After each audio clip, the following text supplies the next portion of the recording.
My goodness, chat. I think we got a banger tonight. Ooh, doggies. Ooh, doggies. Like he be running his mouth. Kind of getting his James Gunn on, if I'm, not being honest. Or I am being honest. I don't like making that comparison, but I kind of have to. We'll talk about it. A couple other little updates here and there. Variety put out an article. More Marvel. A lot of Marvel to talk about. I mean, we're still in the throes of the Fantastic Four, which I think Josh better be saving up some super chats because I think he might be on Brandon Davis money. Maybe. We'll see. A couple other little things here and there. Yeah. Buckle up, chat. But while you're buckling up, also, or before you buckle up, I should say, fill your cup and light your smoke. And then buckle up. Because it's time to get nerdy.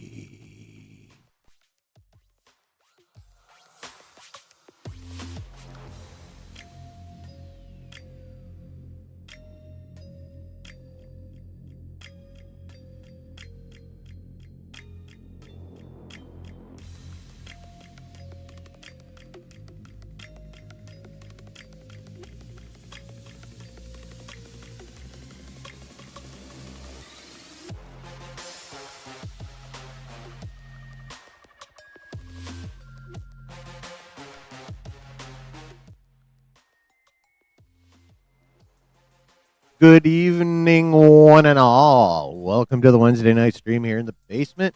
Thank you very much for being here. I really, really appreciate it.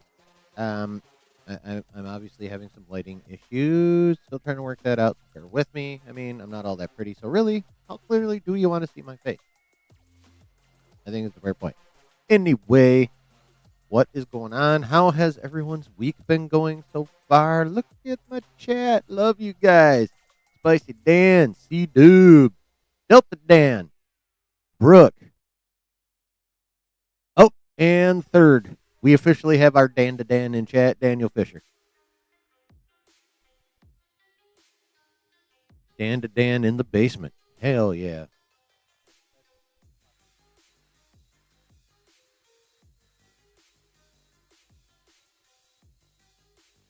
Anyway.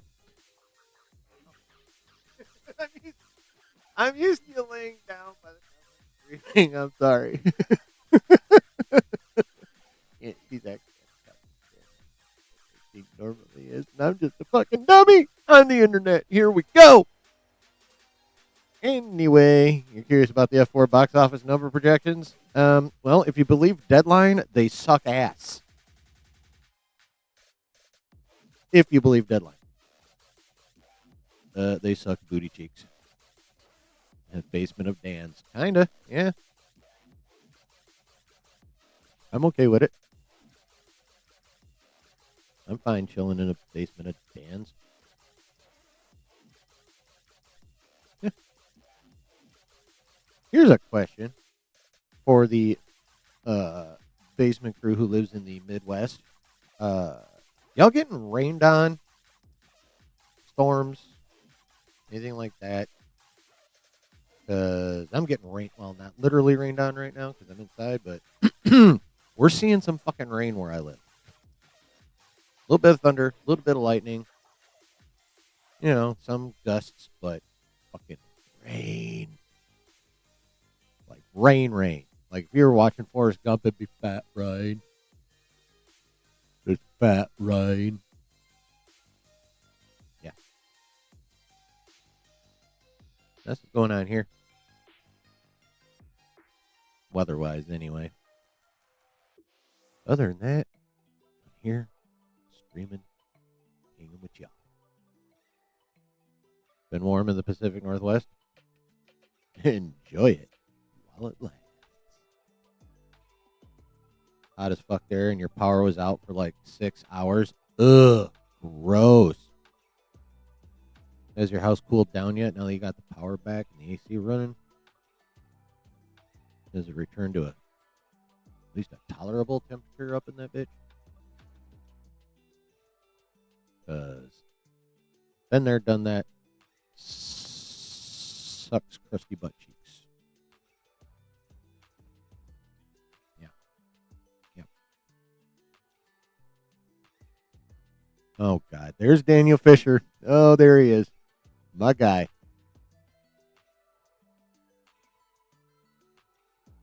Call you the pun fisher. Daniel Pun Fisher.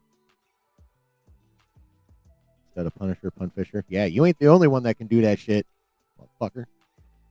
My dad was a preacher. I swear to Christ. Bad pulpit jokes 101 is a class in fucking seminary. I swear to God. I grew up around that shit. I can get it. Get it with some puns. Not as good as my father-in-law, though. That dude is a pun magician. Is it fantastic, Icarus, box office? Well, if you believe Deadline, it's fantastically shitty.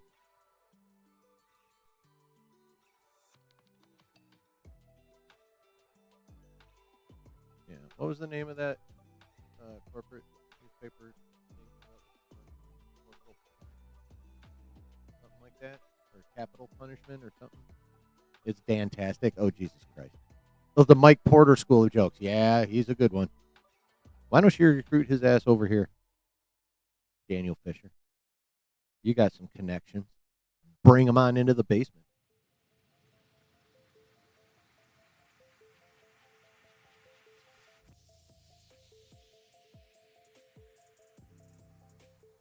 Mm-hmm. Yeah. Yeah.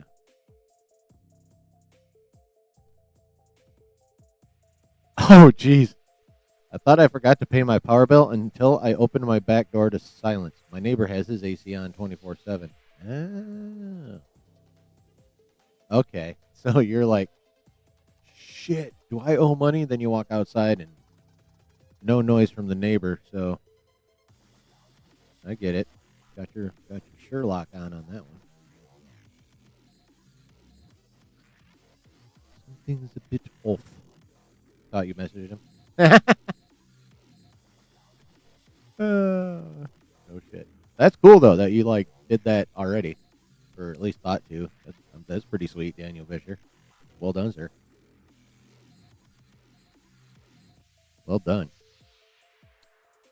All right. Oh yay!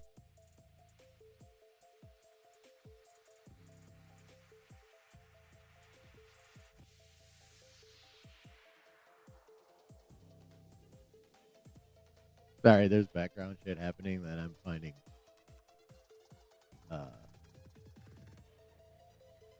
somewhat funny. Yeah. AC is a lifesaver. Indeed it is. Or at least at minimum, a shit ton of fans. All aimed at you.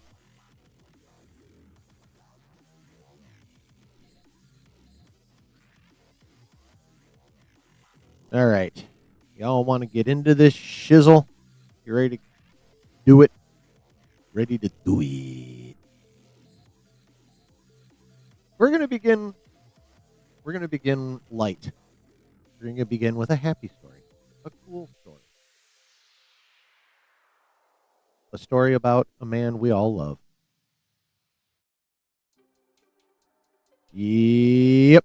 That would be what Deadline said, Brooke. We'll get, yeah. Yeah.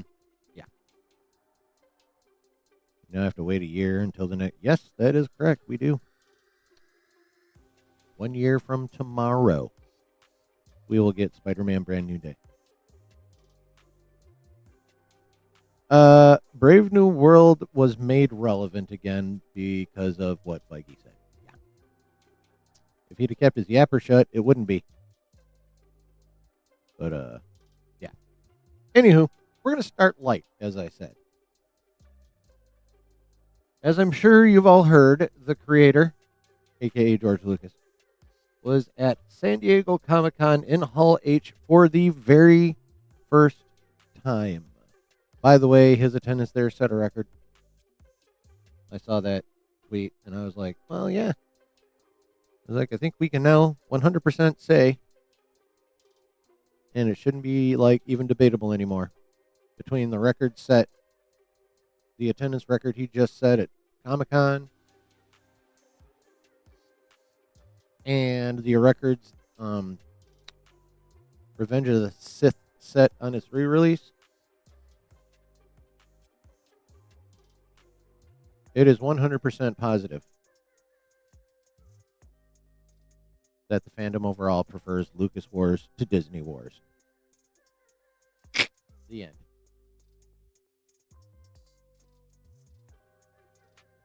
Brave New World was good. The HBO show, right? No. You literally just watched Theory's video of the Lucas panel before this. Nice. Yeah. So we have this. This actually comes from the Star Wars website. So if it gets overly glazy, that's why. But it's also George Lucas, so I don't think overly glazing him is possible. Not even if you literally ran him through a donut factory. Anywho, Luke Skywalker may have been able to part with his X-34 land speeder for mere credits. The Star Wars creator George Lucas refuses to sell the vehicle or the other 40,000 pieces in his vast art collection. Yeah, 40K? 40K. I wonder if Josh noticed that and got all Warhammer horny. But yeah, 40,000 pieces is pretty vast, I gotta say. At San Diego Comic-Con this weekend, Lucas made his first appearance at the convention that famously introduced the concept of Star Wars to the world in 1976, nearly a year before the film's debut. Well, shit, George was way overdue, wasn't he? On a Hall H panel hosted by Queen Latifah. I mean, didn't know she was a nerd, but fuck yeah, Queen. I guess the most accurate thing I can say is I never saw that coming.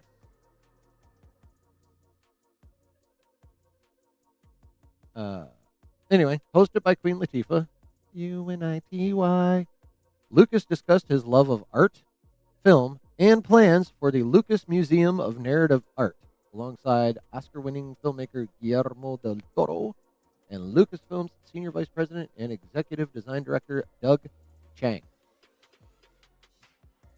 I need to go to this museum when it's like at some point in my life. Although the museum's collection encompasses far more than Lucas' personal cache of concept art, maquettes, whatever the fuck those are, and props from the original trilogy and prequel era of Star Wars, the panel revealed that several large pieces from those films will be on display when the museum opens in LA next year.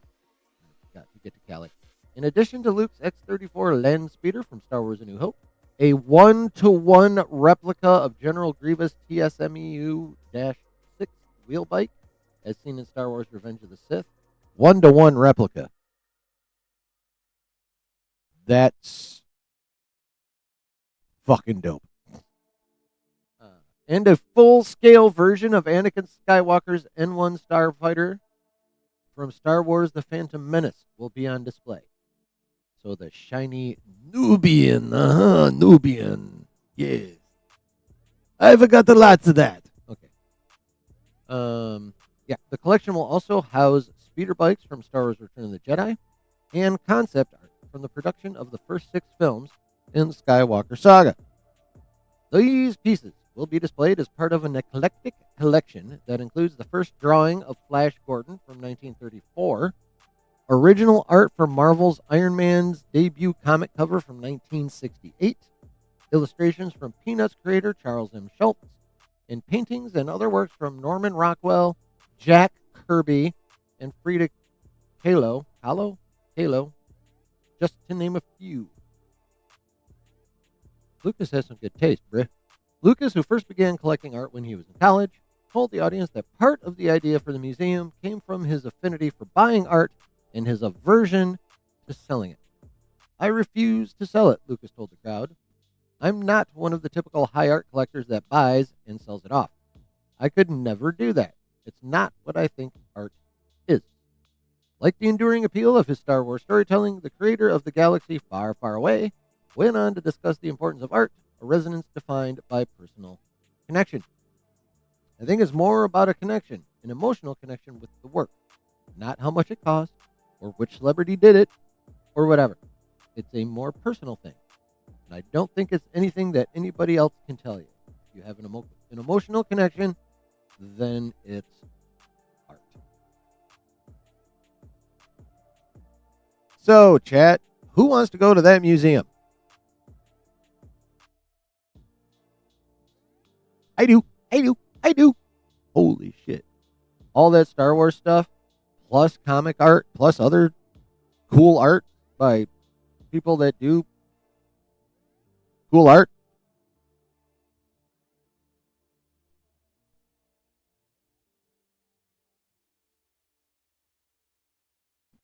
Like, come on. Full size N1 Starfighter, full size, whatever the fuck bike that was, that Grievous rode. Like, bro. Original Iron Man artwork. Other shit from Jack Kirby and other. Good God. I mean, it'll probably cost like a kidney and a lung to get in that motherfucker, but I want to go.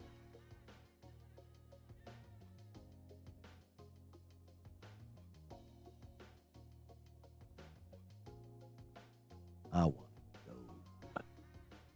I want to go bad. Maybe it'll happen. What do you guys think, chat? Like I said, starting off a little light, not anything super like important, but at least in this guy's opinion, really fucking cool. Yeah. Star Wars Bonanza, exactly. Exactly.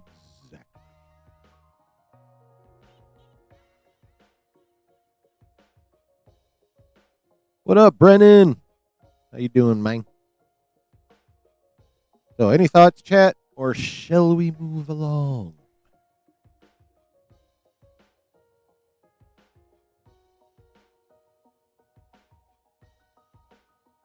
It'll be flocked for 6 months or longer to get in, likely. Oh yeah, 100%. They said it opens next year. The absolute earliest, like, just to even like save up for that crap, like the trip for Michigan and the stay and the museum itself, and like the one thing I'll probably be able to afford to buy, whatever that one thing is. The absolute earliest I could even make that be like 2028. At the earliest. Might actually drive to visit my pops in Long Beach for this shit. Or for this. Nice. Your dad lives in the LBC? Nice.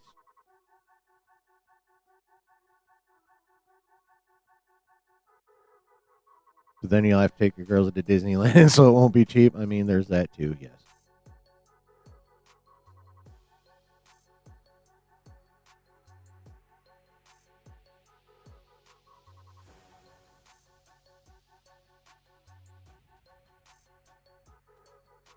Yep.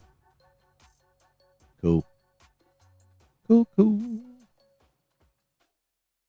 I'm going to ask the obvious question. Is he a fan of DOGG? Oh, the Blue Angels are in Seattle this weekend? That's sick. I saw them. I think I've only seen the Blue Angels once, but my goodness. Those motherfuckers can fly. Actually, what was that, like 2-3 weeks ago the air show was? Yeah. So, a couple, 3 weeks ago, there was an air show over by me. And I'm driving home from work on, like, the, I don't know, one of the weekdays before the weekend of the air show. Anyway, during the week leading up to it. Anywho, I'm driving home from work. And I hear, like, loud-ass jets in the sky. I'm like, that ain't commercial. I fucking look up, and there are 4 fighter jets. I think they were Army. I'm not 100% sure. They didn't look like Air Force. They definitely were not Navy, but they might have been Air Force. Anyway, not important. 4 fighter jets in formation fly over, like, from my right to my left. Just, do a couple fancy maneuvers, and then up into the clouds they went. And then a couple minutes later, here they come back the other way in formation doing twisty shit and stuff, and then disappear off that way. Like a couple more times this happened on my way home from work, and I'm like, hell yeah. They weren't the Blue Angels, but it was still military pilots doing fancy stuff. So that's funny. Not even from the LBC. Don't know how we got down there. He's from Indiana. What the fuck's he doing in Long Beach? Last time I lived was in Philly. He likes to bounce around. I would say so. Yeah, seems like it. No, I don't know what. I didn't recognize him on sight. I just kind of like the. Yeah, it wasn't Navy.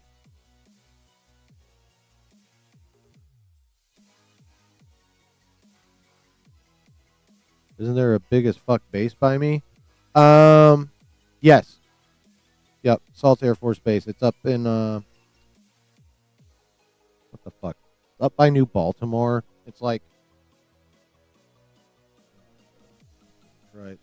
right there. Detroit's like here, and you gotta run up 94 to the exit, which is right about here, like right before you get into the thumb. Like, can that make any sense to you? Here's Detroit. Here's where Salt Air Force Base is at. Yeah. Selfridge. Selfridge. Yeah.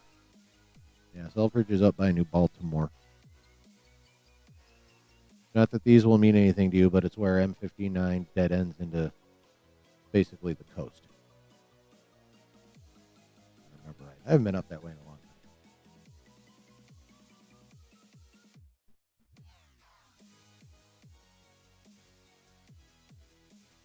But yeah, but when I saw those jets, I was down.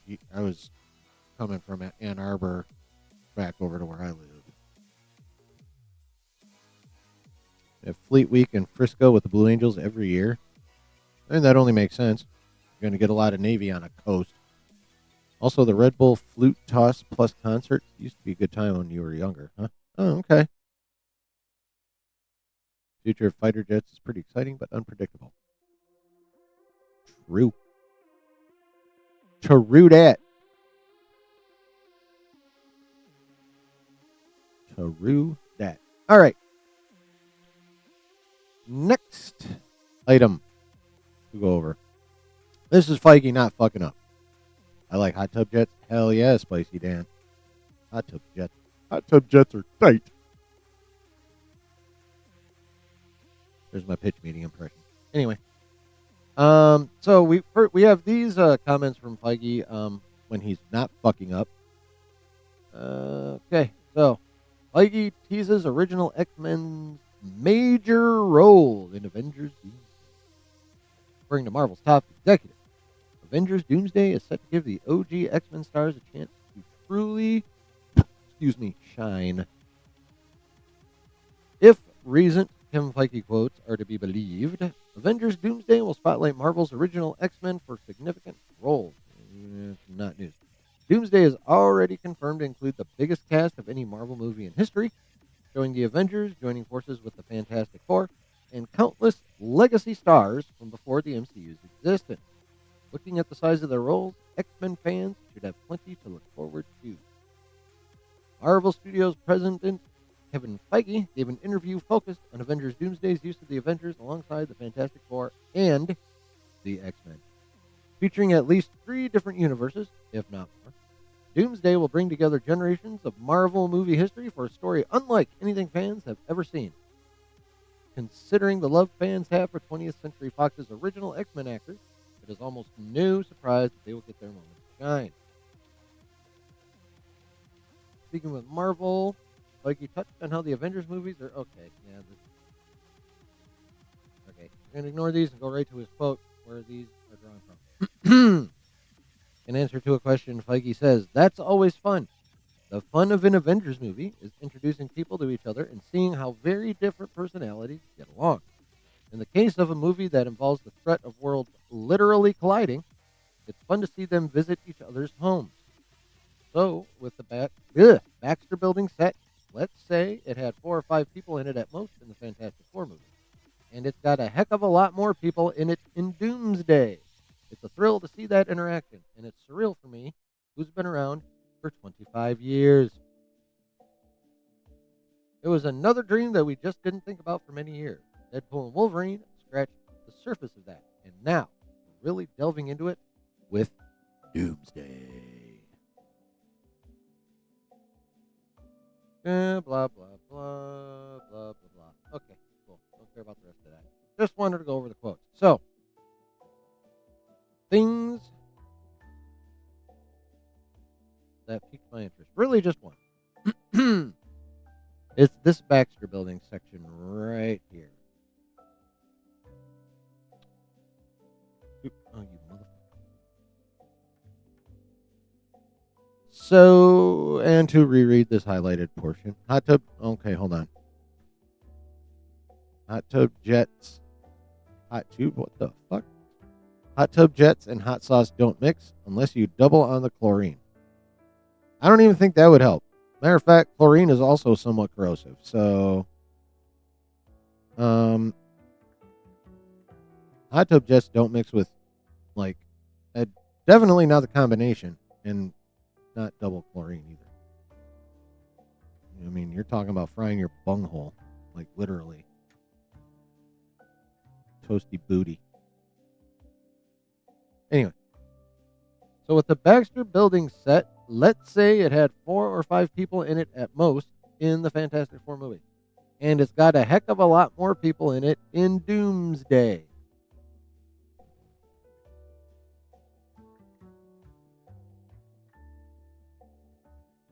Nope. Okay.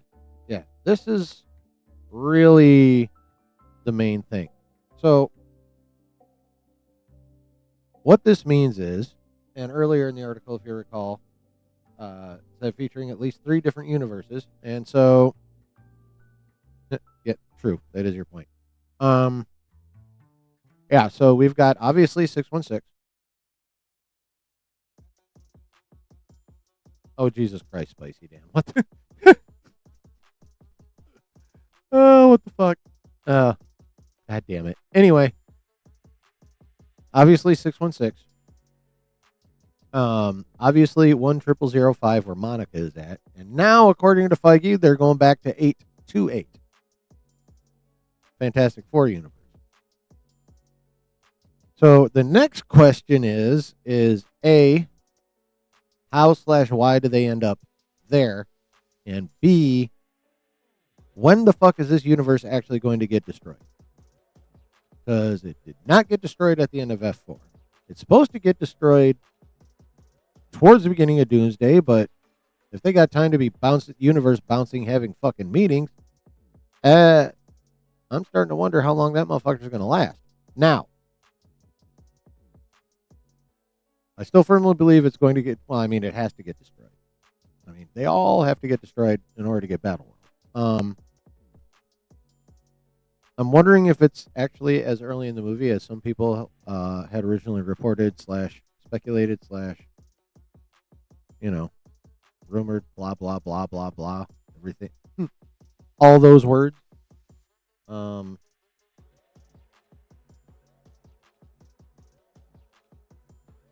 Yeah, I mean, the consensus of those rumors was that 2-8, as we now know it, before it was just the Fantastic Four universe.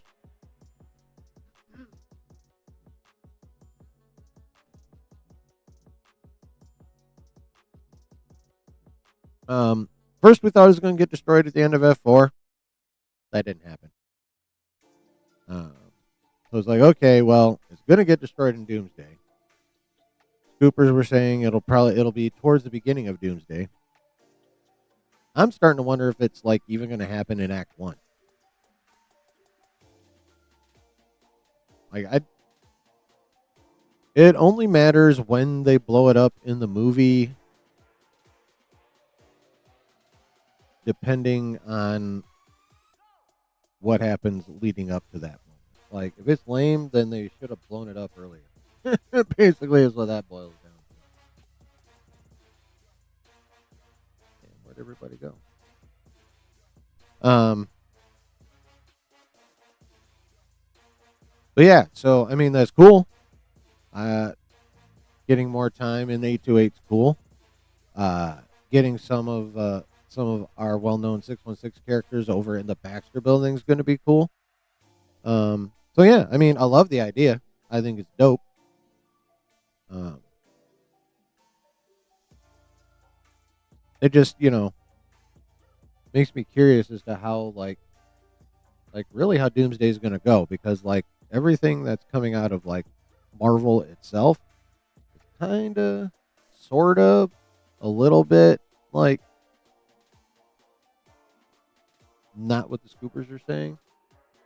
Now Josh actually touched on this the other day when he was talking about like Marvel is now figuring out how to dupe the scoopers.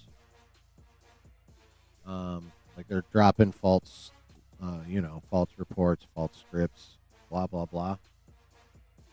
So, um, I'm seriously starting to wonder that, like, I mean, myself when I first heard like the Russos talking about like they've come up with a lot of systems to keep leaks out and blah blah blah. I mean, I was fucking skeptical as shit. And then all those set photos started to come out, and I got even more skeptical. But with how things are starting to pan out, I think they might be right.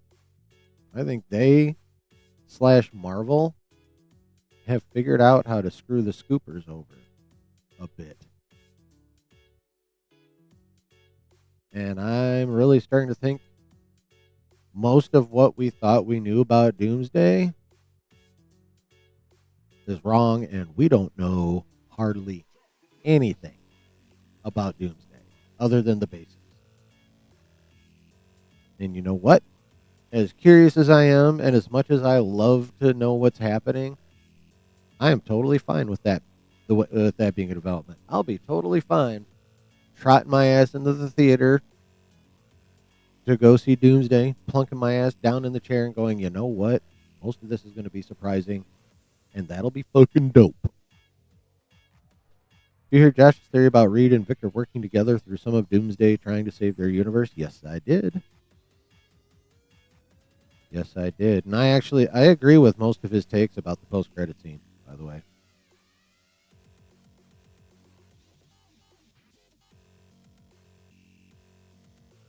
I agree with those takes. I don't think Victor's there in an antagonistic role.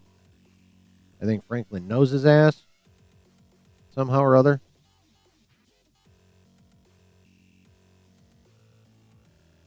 Or at least, yeah, I don't know. Anyway, if Franklin does, okay, let me take that back. I don't think Franklin knows that's Victor Von Doom, but with Franklin's power set, like if he thought, especially like being a little older now, whether he knows Doom personally, he doesn't see him as a threat, and it's painfully obvious he could um, deal with it if he considered Doom to be a threat. So, and then as Josh brought up, Vanessa Kirby's Sue Storm has absolutely no problem whooping some ass when she deems it necessary. Like, she'll just turn around, pop off, and blast a motherfucker. She does not care in some certain circumstances. And the fact that she walked back into that room, powers ready to go, and then didn't do shit when she saw who was there. The Four and the Doom know each other. You think Victor's RDJ in the post-credit scene? Yeah, Shackman actually came out and said that was RDJ in an interview the other day.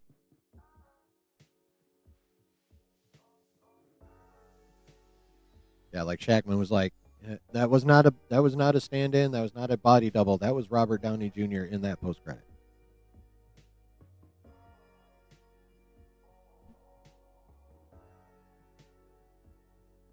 Yeah.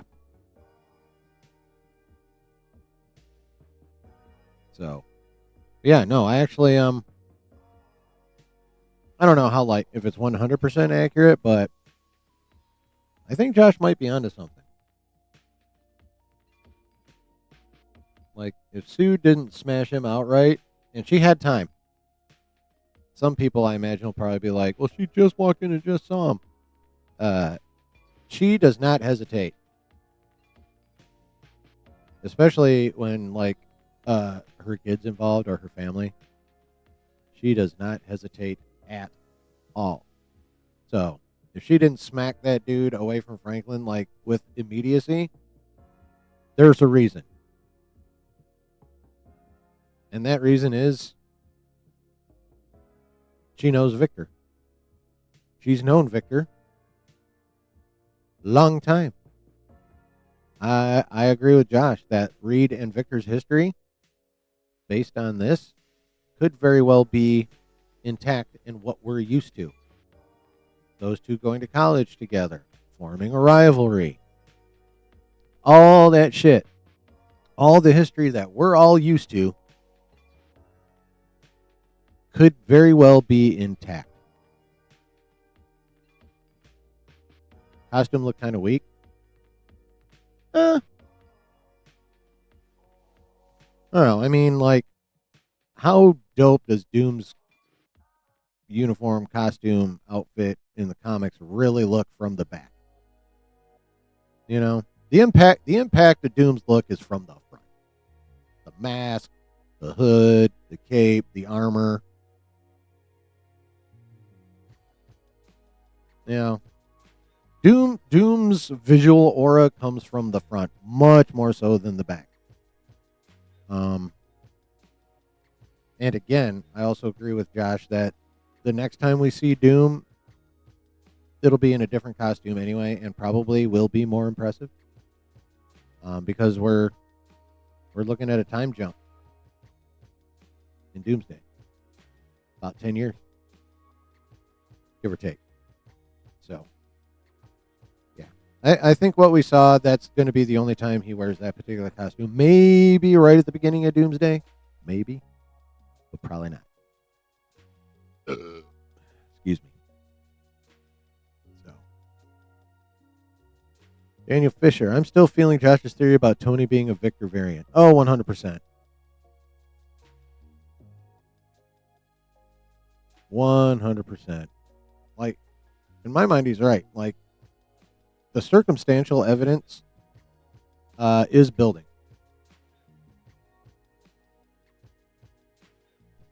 Fucker. Yeah, the circumstantial evidence is building. It's not a lock by any stretch. Okay. There's still some, like, the Russos and McFeely could pull some seriously goofy shit, should they choose to. That's even way more wild than what Josh came up with. Like, it could happen. Josh's theory is not locked. But for me, it's still the one that makes the most sense. So 10 years from First Steps? Yes. 10 years of 828 time. Specifically. Yeah. So if there's any weird not matchups, like for example, like people were having a lot of trouble rationalizing the time between the end of F4 and the post credit of Thunderbolts. It's because no two universes tend not to run. Time doesn't run the same universe to universe.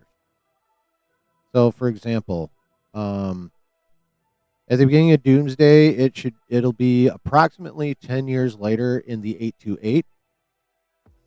But if I understand it correctly, that post-credit scene of Thunderbolts, like, what, 2 to 4 years after the end of the main part of the movie? Which, you know, had people scratching their heads after, you know, like, wait. It's 10 years there, but only 4 years here. How the fuck does that work? It's simple. Time does not run the same universe to universe.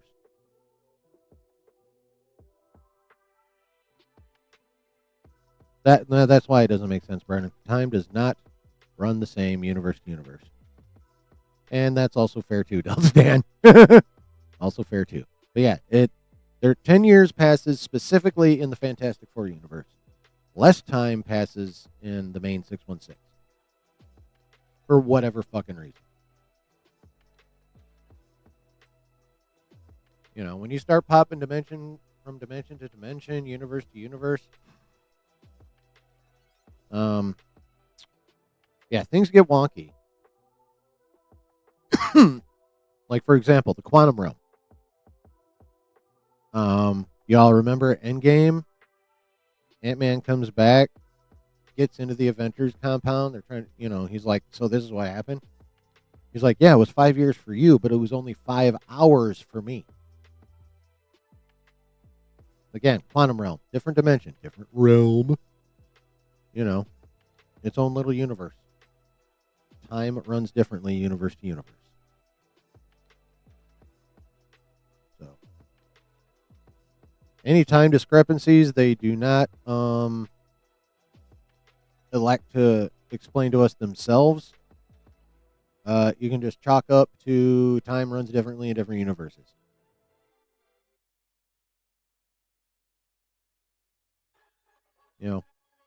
Comic book shit. Part of our problem, like as adults watching comic book shit, is we have a harder time with suspension of disbelief. You know what I mean? Adults have a harder time with suspension of disbelief. We can still love our CBMs, but we'll probably nitpick more shit than someone younger would.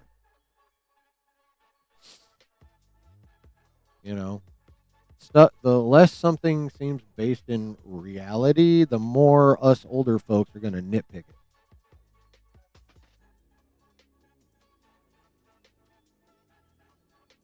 it. Yeah.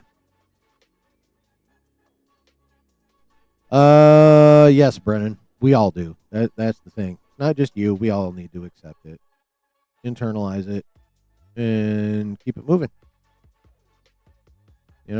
Anytime that thought crops up while we're watching movies, just be like, what the fuck is? Oh yeah, time runs differently in different universes, and then just keep watching. you know.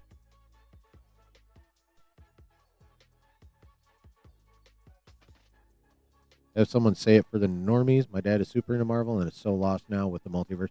I mean, yeah. Let's face it. Marvel has done a really shit job with the multiverse saga. There have been some awesome movies mixed in here and there and a couple good shows. But in terms of like establishing and maintaining any kind of continuity, no. Phases 4 and 5 were fucking googly glob. Done. Period. Time dilution. The answer to all the timeline related questions, or most of them. I mean, yeah, pretty much. Speculate wildly, expect nothing. Yeah, that too. Yep. Yeah, no. Marvel has executed the multiverse saga very, very, very, very poorly. But the slog is almost over, folks.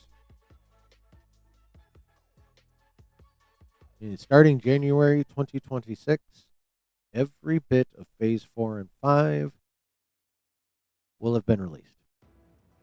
The last thing is Wonder Man this December. When that show is over, pure Phase 6 going forward.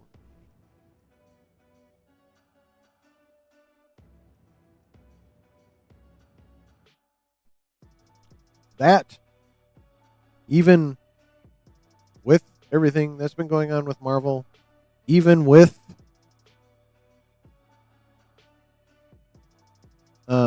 Fantastic Four potentially facing a not great box office,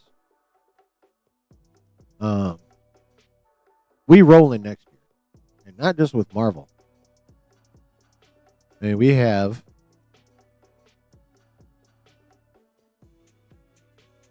what do we got? We got 2 DC projects. We have Woman of Tomorrow and Lanterns. For Marvel, we have Brand New Day and Doomsday. The Odyssey comes out next year. I believe season 5, the final season of The Boys, comes out next year. The next season of Invincible comes out next year. There's a couple other ones I know I'm fucking forgetting. Yeah, we're fucking eating good next year, y'all. We are eating good still. And unlike the last 2-3 years,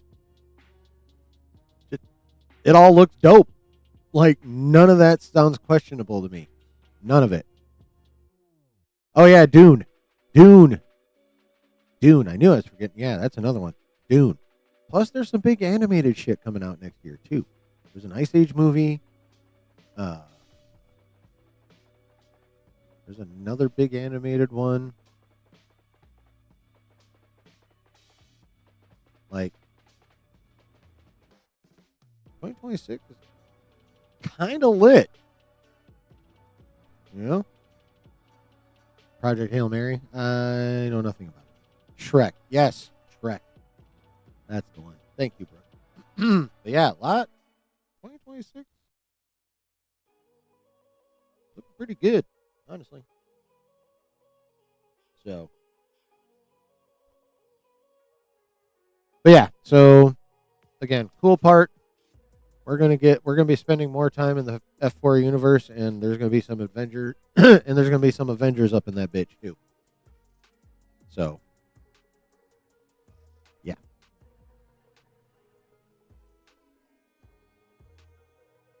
What you think, chat? But not new Spider-Verse. Nope, that's 27. And they postponed it another 3 weeks. Another 3 weeks is like fucking monstrous, but it's just like, you know, another reason to be like, you guys are idiots. Even if it's only 3 weeks, it's like, what the fuck? You already done delayed it twice. Looking forward to Dune 3, Lanterns, and the Odyssey. I'm going to tell you guys a dirty secret right now. You ready? I have only in my lifetime watched the original Dune movie from the 80s once in college, and I have not watched any of the updated ones.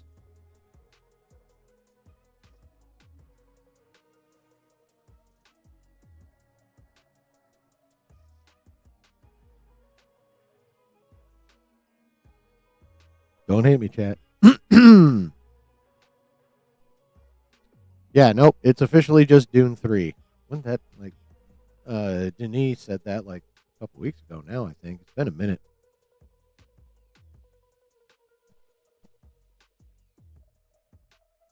I want to get Max, but want to watch Lanterns. Are you on Discord, Brennan? Oh, fuck you, Delta Dan. Fucking band chilling. Shit. Are you in the Discord, Brennan? Are you on Twitter or anything like that?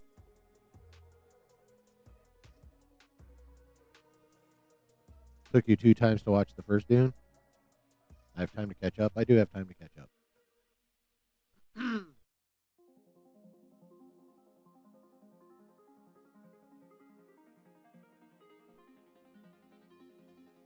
Oh, okay. Well, that makes it harder to try and help you out. Well, here's what you do, Brennan. You sign up for the free 30-day trial, binge the fuck out of everything you want to watch, and then cancel on day 29.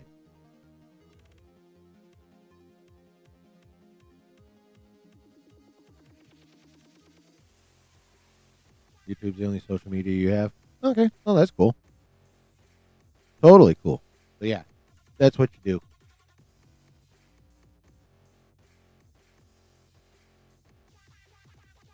You get the 30-day trial, watch Dune movies, shit ton of DC animation, and then cancel. That's the move.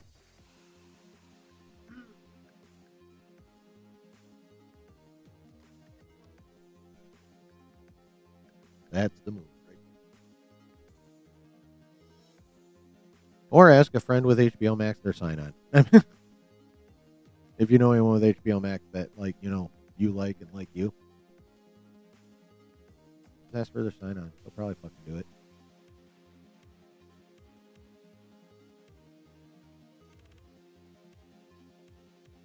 Oh, yeah. DC animation is far superior to Marvel animation overall. I mean, don't get me wrong. X-Men 97 is fucking like blows all of that shit out of the water. But like as a catalog, DC animation shits all over Marvel animation. Been watching the free DC animation on YouTube. You enjoying it? Cause it's pretty fucking sick. Which one did I just watched one the other night. It was this one was from with the new 52 characters though. Kind of like the forming of the Justice League and then of the new 52 characters. Superman in the collared suit. Wonder Woman was like had a different outfit. Was like uber militaristic. Grandfathered in with AT&T, so you get it free with your phone bill. Well, that's sick. One of the HBO. Okay. No, I mean that's cool. One of the few useful things AT&T does, other than have fiber, which they need to hurry up and get in my fucking neighborhood with that shit. Asshole. That is literally the only thing I want from AT&T. I just want fucking fiber internet, baby.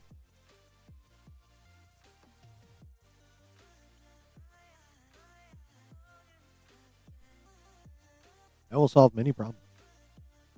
Or potential. Yeah.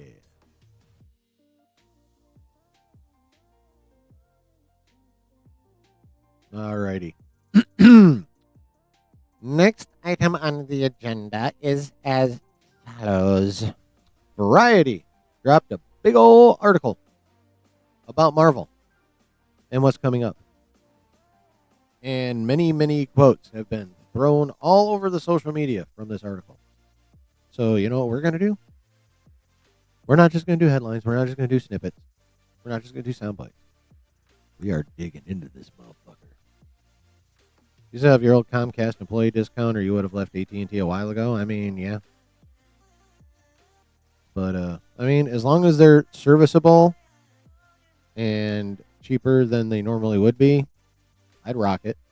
Yeah, for sure. Yeah, Variety put out a big old article. Lots of quotes from it floating around on the internet. But we chat, the basement crew, we're going to get into it. We're going to go balls deep on this article. Ready? Here we go. Like a hit, here it go. Marvel's next moves. Black Panther 3 and a young X-Men cast to keep the cost down. Blade and Deadpool 4 are lower priorities. Oh boy, that one's going to set some people off. Okay, I saw a comment and then it disappeared. What the fuck happened? Over here. Did you retract that? That was so weird. Okay. Anyway, back to business. Oh shit, y'all just got to look. Wee! Hey, look, there's me and another. And then there's another me back right about there. Oh, look, there. Oh, now we're going 3 deep. Yeah, baby. Okay. Enough of that. Anyway.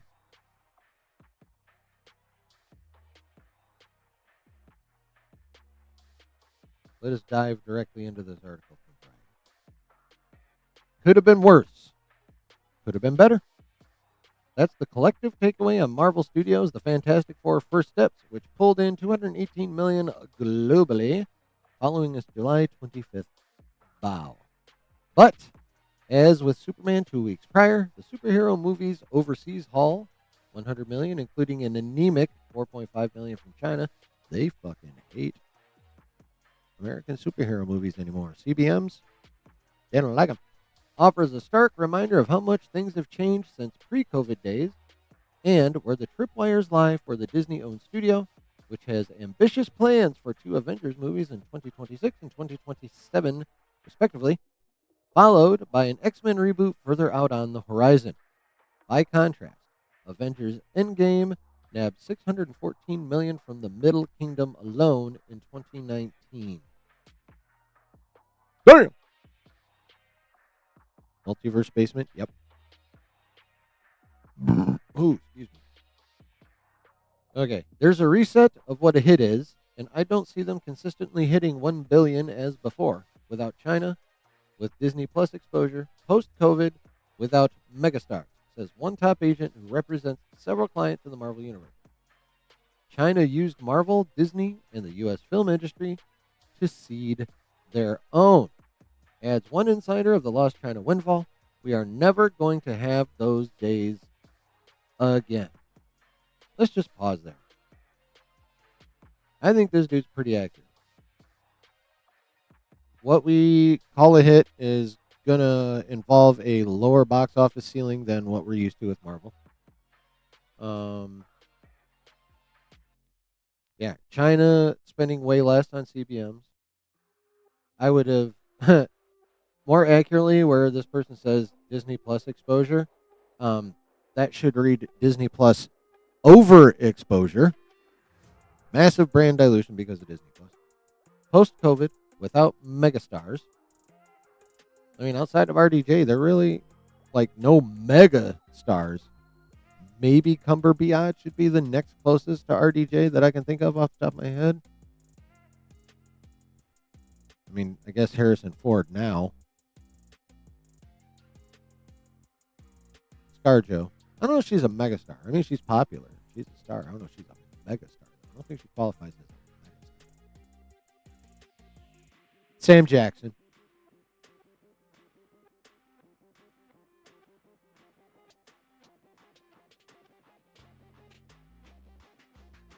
But yeah, megastars are very few and far between in Marvel. That is. Now, here's the fun one. China used Marvel, Disney, and the U.S. film industry to seed their own. That's interesting. I don't know exactly what they. I mean, I know generally what that means is somehow China found a way to. I'm guessing, like prime their audience and pick up tricks of the trade uh, through our film industry, and then apply it to their own to grow it, and therefore lessen their dependence on us for their entertainment in the theaters.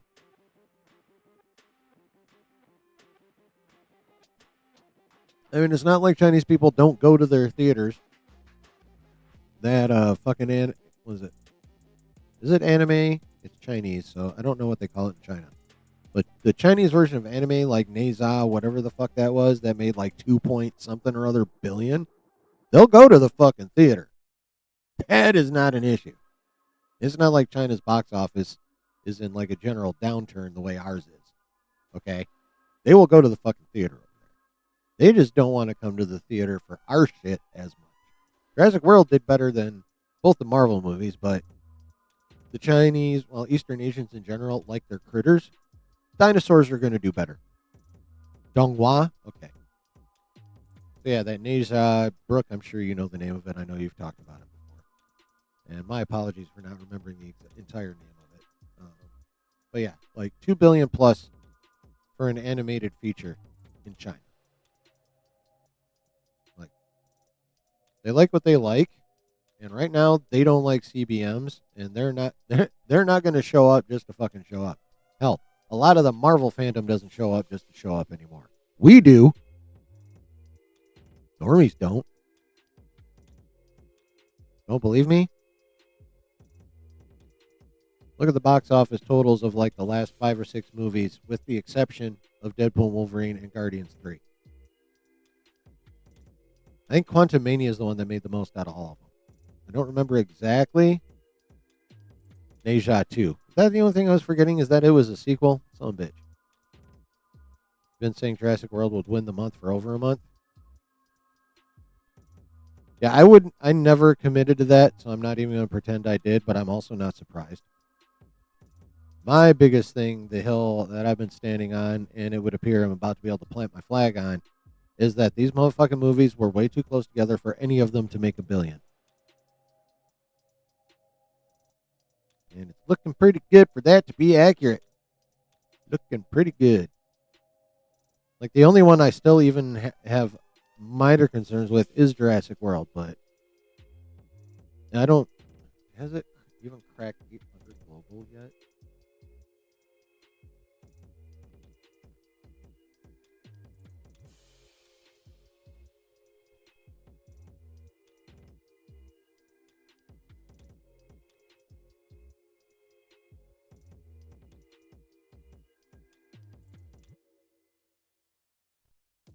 Okay, so as of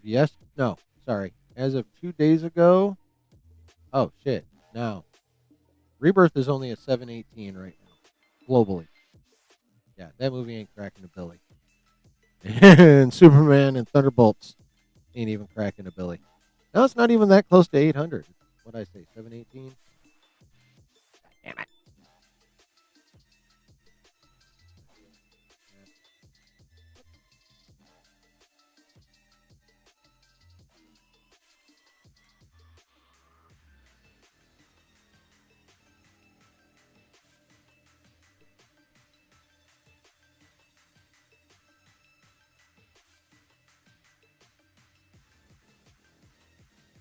Yeah, 718 for Rebirth. It hasn't even hit 720 yet, so it's not close to 8.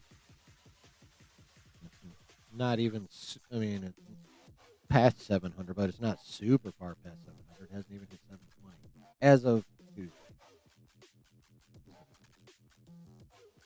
Even 718 is solid these days, 100%.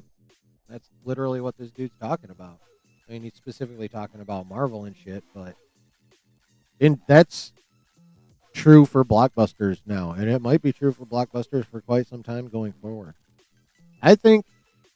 All right, look, I saw some people debating this on TwitX today. There are some psychos who still think Doomsday is going to crack like 2. Some weirdo even said 3 billion. Like, no, motherfucker. And honestly, I still believe it will. I still believe Doomsday is going to crack a billy. Um, couple reasons. One, I mean, a lot of people are like, look at look how shitty Marvel's been doing. And yes, Marvel's been doing shitty.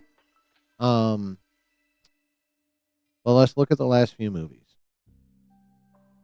We'll go back to 2023. Quantumania, ass. Only made like 400 and some million. Guardians 3, known quantity. People showed the fuck up. That movie made like 8, give or take. The Marvels, no one gave a fuck. Barely cleared 200 million total.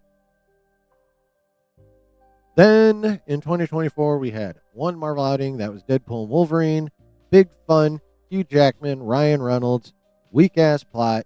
Somewhat garbage story. Awesome cameos. 1.3 billion.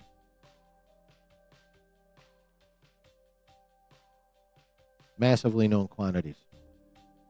And even if Deadpool wasn't super well known, Ryan Reynolds is. And of course, fucking Hugh Jackman Wolverine.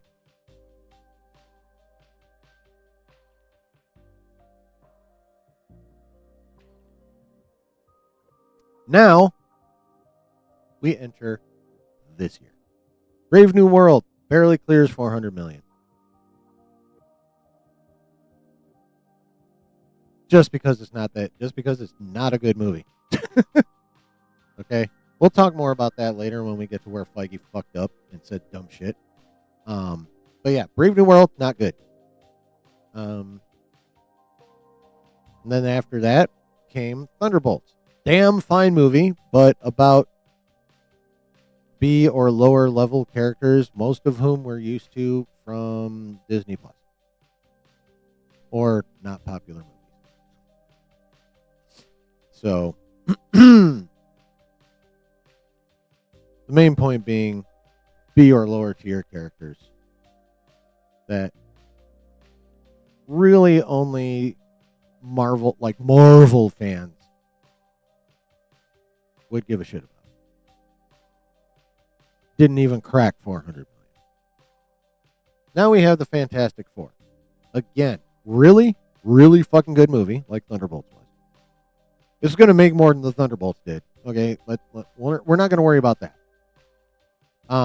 But again, in the normie zeitgeist, Fantastic Four, still not very well known. Not like the Avengers. Phase 3 made the Avengers a household name. the MCU was like dominating like the pop culture zeitgeist at that point in time. It wasn't just the geeky zeitgeist. It was the pop culture zeitgeist. The MCU was dominating that coming into 2019. That is not the case anymore. Marvel has fucked themselves right on out of it. People are not just going to show up for the Marvel name. People haven't been willing to do that for 2 years, if not longer. So, but that is why there is some cause for concern. However, Doomsday has some things going for it that none of these other examples have had. One, again, the Avengers, the name, the brand, still huge in the pop culture zeitgeist. Still, probably the only title that would guarantee that still carries like automatic cachet, even with normie. Okay, that is huge. Probably the biggest thing. That would be the biggest difference maker in how much money an MCU movie will make. You know, that's the Avengers name is one of the few things that has not suffered brand damage, like as part of Marvel. Like Marvel overall suffered brand damage. Like some characters have suffered some damage, but the Avengers brand, the last two Avengers movie were Infinity War and Endgame. Like people have no reason to distrust an Avengers movie. At least not to the level that they obviously distrust Marvel in general.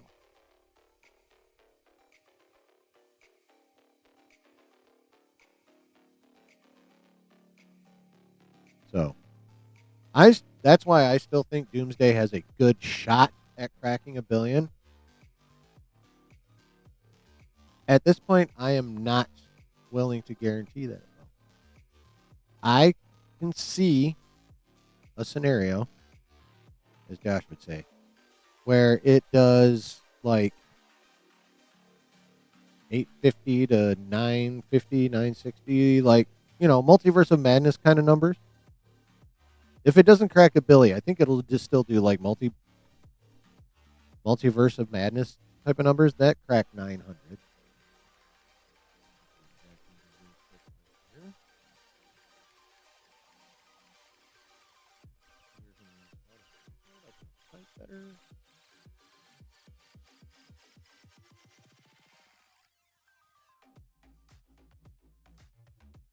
$952.2.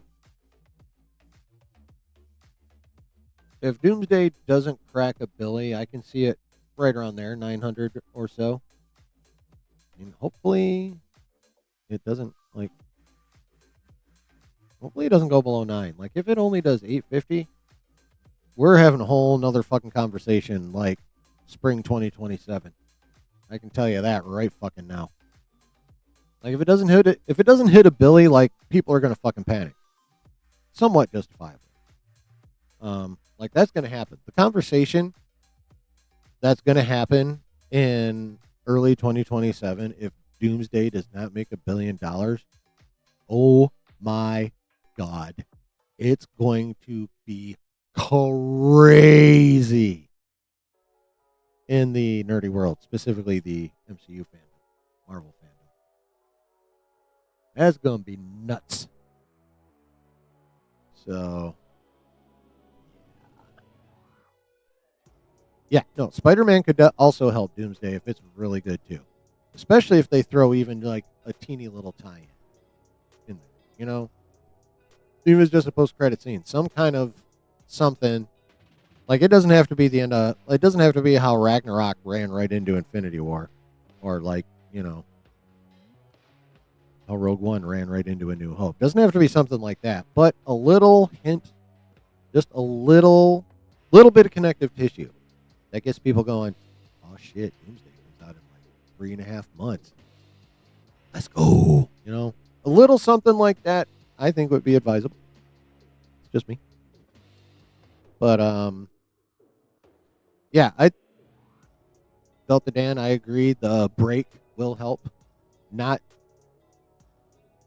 well outside of Disney, outside of the few Disney Plus shows that are left for this year and a couple next year. Um, After December, like we're not going to be inundated with Marvel content. I mean, we got Born Again season 2. Supposedly, Vision Quest comes out next year, and then there's only 2 movies: Spider-Man: Brand New Day and Avengers: Doomsday. That's it. So we're gonna go from like being overwhelmed to like, you know what? Maybe I want just a little, a lot, maybe just a little. Leaving. Oh yeah, Punisher special. Thank you. Yes, Punisher special. I knew I was forgetting one. And also, what up? Maybe the story won't feel as rushed if they do that. Also possible. But yeah, the scenarios are crazy. But yeah. All right, back to the article because we're barely into it, folks. We continue. Yes, we're never going to have those days again, referring to shit tons of money from China for CBS. That reality has changed the calculus at Marvel, led by Kevin Feige, when it comes to making a movie like X-Men. Thunderbolt helmer Jake Schreier is set to direct the tentpole, with the studio fine-tuning Michael Leslie's script. Fine-tuning. Is that what Marvel does? Okay. Casting will begin soon. Ooh, and the field is wide open. Can't wait for like lists of potentials to come out for us to speculate on, and pick and choose from and shit. Ooh, bring it.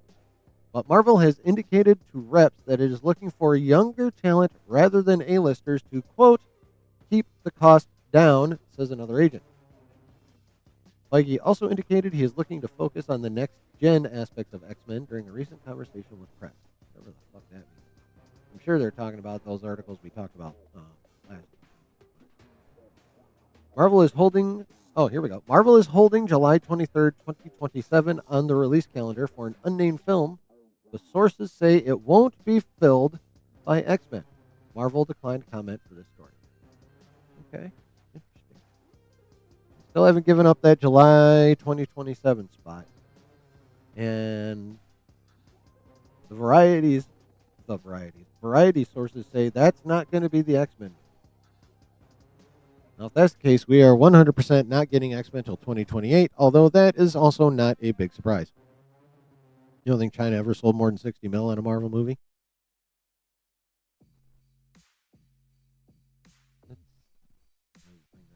I'm curious. I don't disbelieve you. I'm just curious now.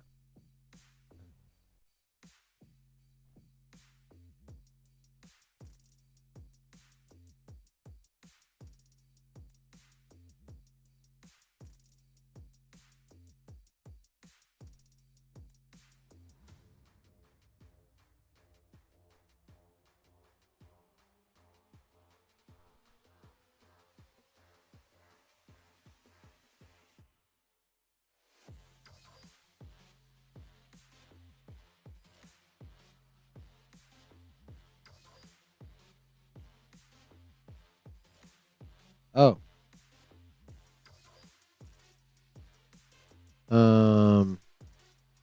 No, China actually did 10 times that just on Endgame alone. Biggest box office total in China for the MCU is held by Avengers Endgame, which grossed over $650 million in China.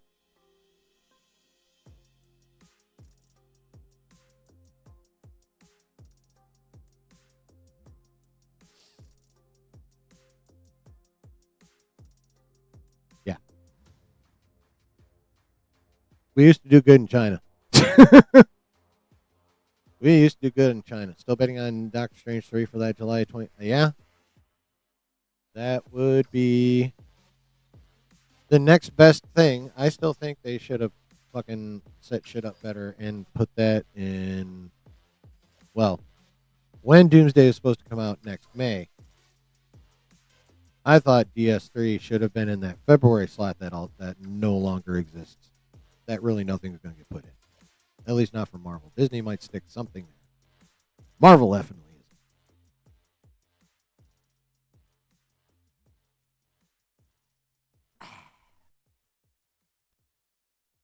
Think any different? Check the other movies.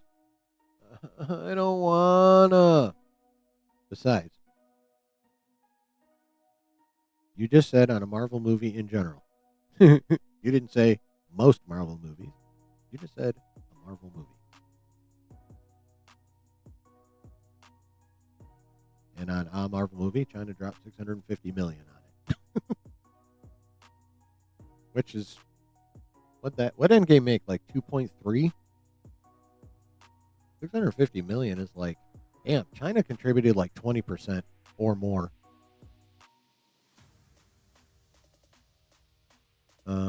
Is the next Spider-Man movie going to be banned from China too? I don't know if it's going to be banned. I don't know how well it's going to do. Although, even though it's a comic book movie, Spider-Man's fucking popular in Eastern Asia. So, I would say the next 3 Marvel movies that we know of, again, that July 27th spot is open, so we don't know what they're going to put there. Don't know what that's going to be. But of the known titles coming up, Spider-Man, super popular. Avengers, super popular. So, if we're going to make any inroads in any kind of significant way into China, it's going to be with those titles. Maybe no others. Wait, real talk? Maybe no others. But China might still show up for the big dogs. At least more than they do for the other ones, especially lately. Yeah. Oh, yeah. I don't know if China's going to ban that one. I don't even remember why the fuck it didn't get in last time. Does anyone remember what the hell the problem with No Way Home was? Why China didn't let it in? Because they might not, which would suck. I'm sure it would. Spider-Man would do at least decently, especially compared to what's been happening over there lately with comic book movies. Like Fantastic Four ain't making shit over there. Superman didn't really make shit over there. So yeah, we'll see how that goes. But yeah, I'm hoping Doc Strange 3 because that'll still be before Secret Wars, so that'll still I mean, technically, like again, I'm referring back to the Hickman run because that one's like the best. Those Secret Wars and time runs out in Avengers: New Avengers. Yeah, Doc Strange is very involved with Doom after he tracks down Rabol Malal and finds out it's Doom. From that point on, he and Doom are kind of tied at the hip. Can't remember they didn't care for Shang-Chi. Oh, maybe that was it. Maybe that was it. Oh, you know what? I don't think it was the movie. It was Simu Liu talking shit about Hong Kong. That's what it was. It was Simu Liu talking shit on China about Hong Kong. Now, he wasn't wrong. China is like being dickheads when it comes to Hong Kong. But like most other things, actors just need to shut the fuck up when you're working for a big IP. It's just that simple. You can fuck around all you want when you're making indie movies or rom-coms or straight dramas or whatever, but if you're participating in a ginormous 4-quadrant broad-based appeal IP like Marvel is and DC is and Star Wars is, keep that shit to yourself. At least until after the movie.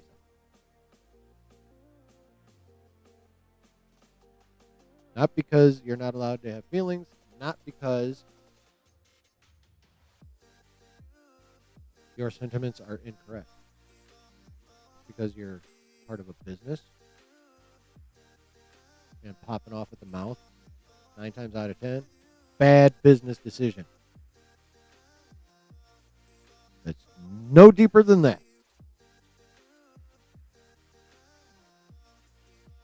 It is literally no deeper than that. Like people can like to confuse. Unfortunately, I'm getting on my fucking soapbox now, chat. Here we go.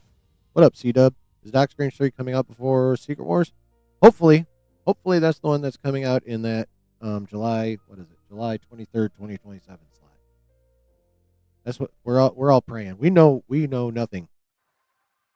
Like we know less than nothing other than that slot is open, but we're hoping it's Doc Strange 3. All right,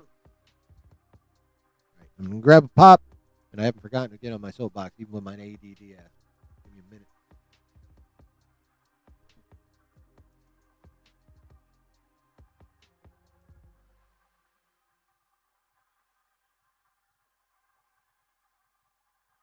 All right.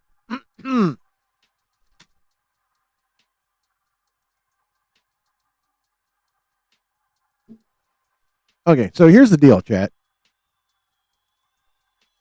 Here's the deal.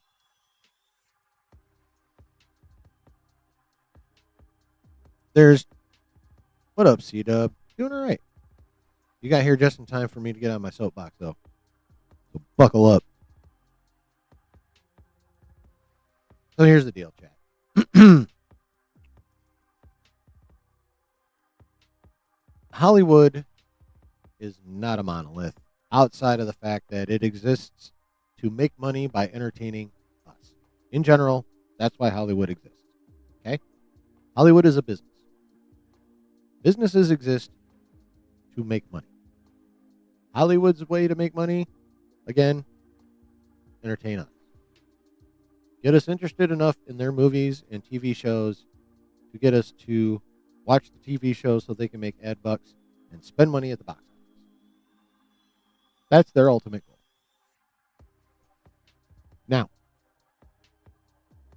inside that,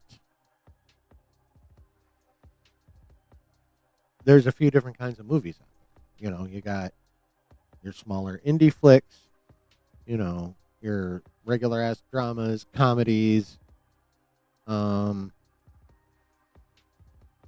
kind of thing. And then you have big IP. And they're different from the rest. Because big IP are supposed to be four quadrant entertainment. Mass appeal. Finding a way to draw people in from all kinds of different groups, get their ass in the theater, and entertain the fuck out of them so they spend money on it. That's how big IP are supposed to work. They are the most businessy out of all the Hollywood business. Right? They're not there to be artistic. Right? That's not their primary goal. Their primary goal is to draw as many people in as possible and get them to watch your shit. That's it. It is called commercial art for a reason. There's a reason the word commercial comes before the word art. Because large IP are less about the art than they are the commercial. Which only makes sense if you're trying to be mass appeal. Why? Because art, the more artsy art gets, the more polarizing opinions get. Certain people will like said art. Other people will dislike said art. Some people will think something in the middle. Is that kind of true with movies at the same time? Yes. But art is a hell of a lot more subjective. Like true art. you know? But like specific kinds of art, like for example, you know, cubism, not for everybody. Not gonna have a large following, right? More niche. Kind of the same thing with movies. If you're trying to specialize in like, uber emotional, heartfelt dramas. Okay, that's a niche. Comedy, niche. You know, and then of course there's all the sub forms of comedy, dramedy, rom com, blah blah blah. But we're talking niche shit here, right? Not stuff designed to draw in like comedy. Kinda is a four quadrant, but not really, because there's certain kinds of comedy that only appeal to certain types of people. You know what I mean? So you know, all of these obviously studios want to be profitable or whatever, but they're more niche entertainment. They don't expect it. Excuse me. When we come to the big IP like Marvel, DC, Star Wars,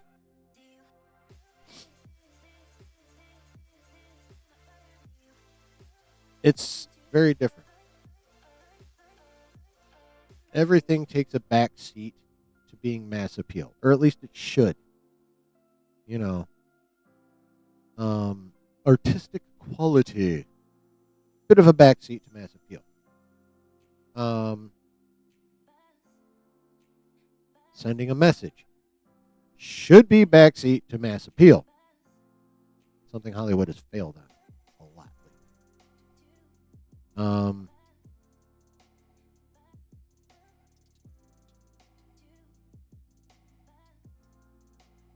lately. Basically anything that will. I mean, you're not going to be able to please everybody, like ever. Okay, so let's be real about that. You're not going to be able to please everybody ever. But if you're trying to put out mass appeal content, you need to be entertaining while also not being specifically triggering to any one group. I don't care what group.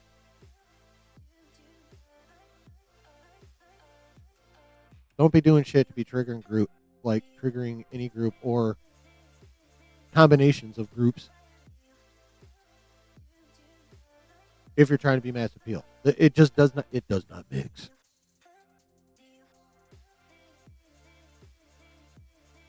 And pretty much ends up being bad for your bottom line. This includes writing. This includes actors in interviews.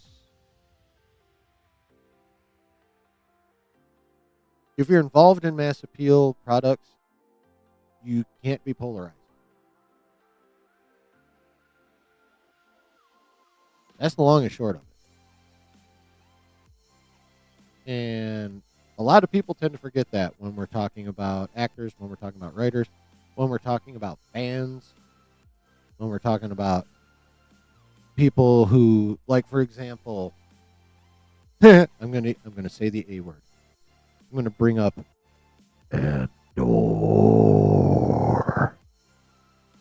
Andor.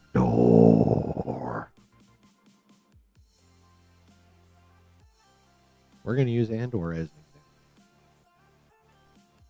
Andor was made for a specific type of audience. It was made for an audience who is much more into grounded, gritty,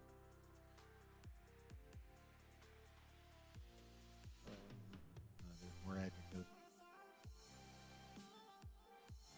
while still being like grounded and gritty, while still being kind of like high style, elevated genre.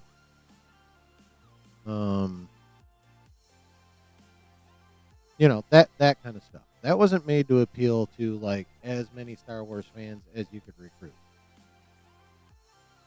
In Peak North,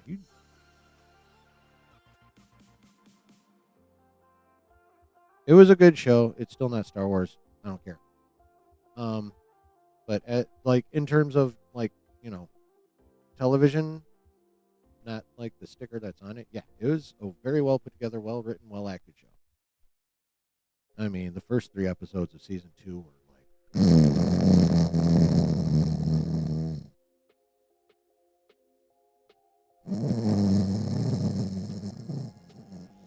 like I could only watch them one at a fucking time. And the rest of the season was pretty cool, especially starting with episode 7. But yeah, as Andor still not a mass appeal product. It was designed and written for a niche audience. We're into that kind of shit.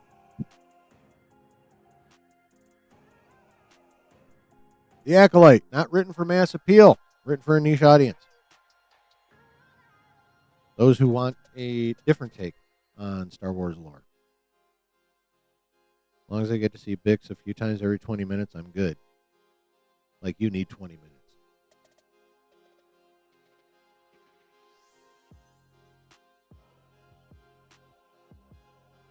All right, you threw me a softball on that one.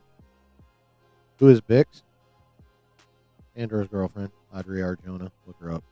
Damn fine looking woman. But yeah, like, actors forget that. Fans forget it. Like, and it's not even that hard to understand. If you're trying to sell something to as many people as possible, that means you do your damnedest to avoid pissing off chunks of those people. Oh, Jesus Christ, Spicy Dan. Stop it! But also in the show, technically, kind of, yeah.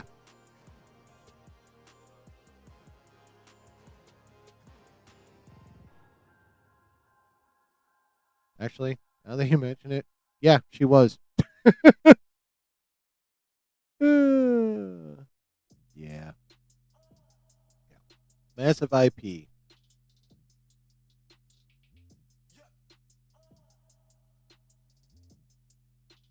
The key to successful massive IP. First, step 1, keep it simple, stupid.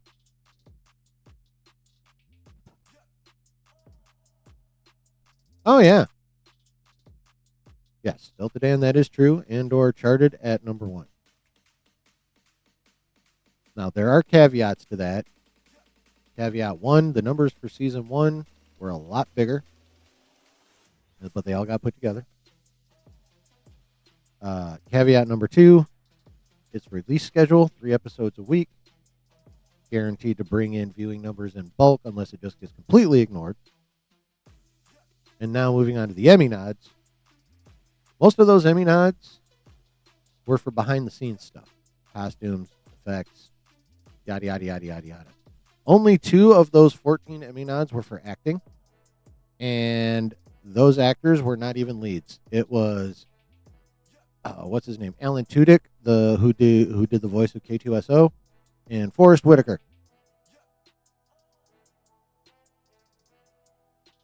Those are the only 2 actors that got nominated. And then the other 12 were all for like technical shit. So, like I said, very well put together show, not fucking Star Wars. Oh, Jesus, Spicy Dan. IPA lot when I... Release schedule didn't help Ironheart? Yeah, it did. Ironheart charted number 6. You think that bitch would have You think that show would have charted put out weekly? Hell no. That show charted number 6 because they dropped 3 episodes at a time. Of course, Josh wouldn't mention that. Someone brought it up. He's like, yeah, we're not talking about that. Moved right the fuck on. Which I thought.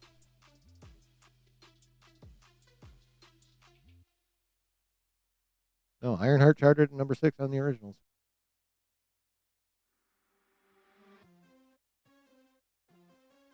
And it definitely would not have charted on a weekly release schedule. Andor might have, but it would not have hit number 1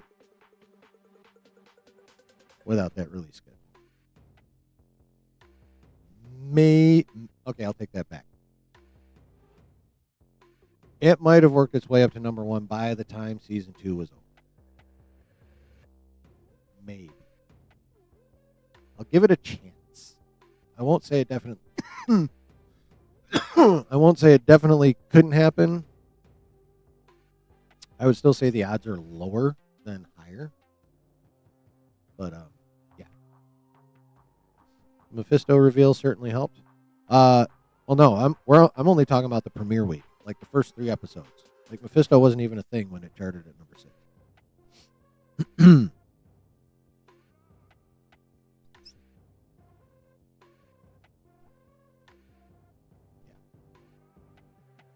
Yeah, like massive IP is just different. Everyone needs to shut the hell up. Only talk about the movie or show they're promoting at the time. Don't give in to purposely provocative questions. The PR department should be offering all kinds of fucking media training to avoid said situations. And Netflix drop all their shows full seasons. That's why they chart, even though most of them are trash. Exactly. It just took Disney this long to catch on.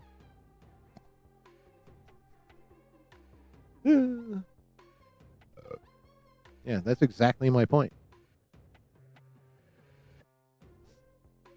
But yeah. Too many people forget. Big IP, totally different animal than the rest of Hollywood. But anyway. More of this article, folks. Off my box. Back to the article. Pause.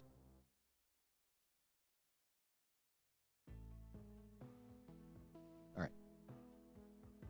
We continue. While Matt Shackman's Fantastic Four features a bona fide TV star in Pedro Pascal, who made his mark on the small screen and everything from The Mandalorian to The Last of Us, he hasn't yet scaled the same big screen heights as the Endgame ensemble. Fact. And that helped keep the Fantastic Four budget manageable.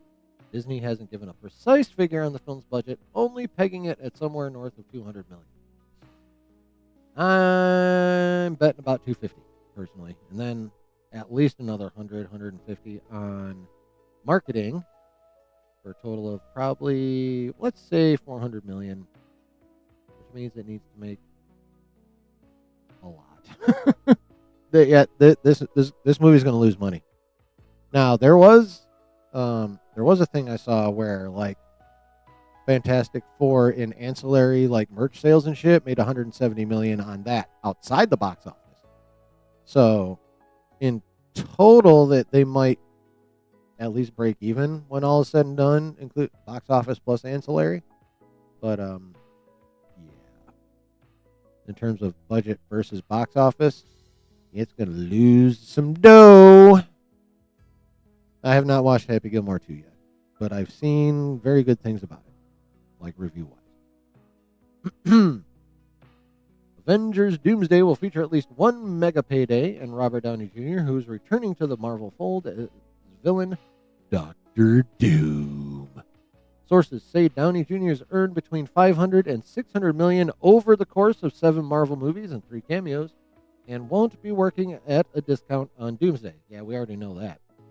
Neither will Chris Hemsworth, who's returning as Thor. As for who will be the star of the film, sources say Pascal is not the centerpiece, but does have an integral role. We're going to stop there. Y'all remember that whole kerfluffle with the one quote from, I think, was it from Shackman? About Pedro being the leader of the Avengers, or Reed Richards being the leader of the Avengers, and like everyone freaked the fuck out. Y'all remember that shit? You remember? Do you remember what I said about it? I'm having a full Josh moment here. You remember what I fucking said about it? You remember? I said it was probably not what he meant to say, and that what he meant was Reed will have a leadership role and be significant rather than be the leader of the Avengers. Y'all remember I said that? Remember that shit? Well, by golly, it's exactly what I fucking said. Sources say Pascal is not the centerpiece, but does have an integral role.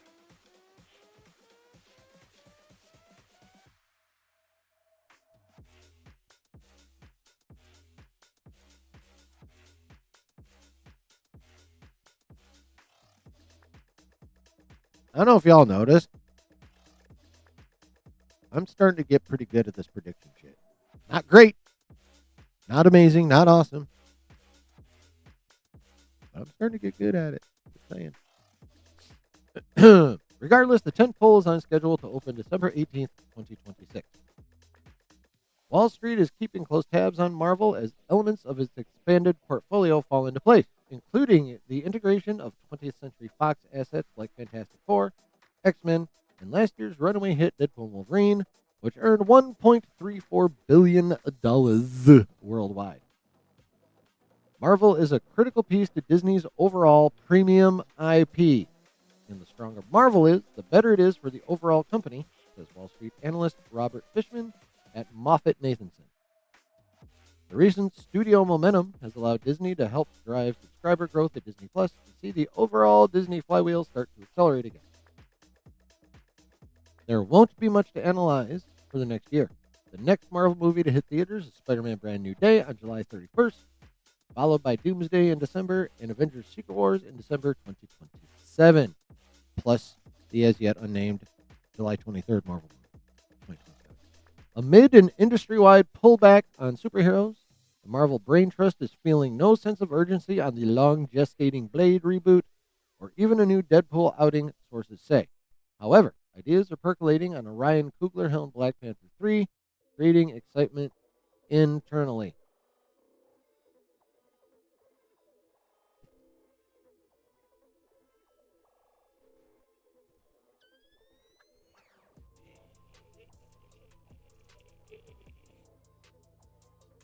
Are you fucking serious right now, Marvel?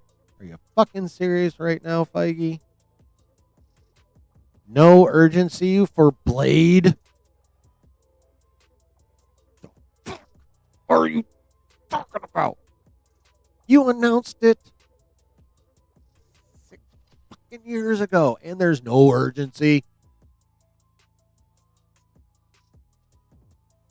Now, that is a very sensible reaction, and not just because I had it. However, there is a little bit. There is a little bit of logic with that. Okay, to be fair, and I always try, don't always succeed, but I try to consider, if not all sides, at least multiple sides to a thing. And in this case, there is one little thing that sort of just the teensiest bit justifies that. And that is this. How the fuck are you going to fit a Blade movie into the end of the multiverse saga and have it make sense?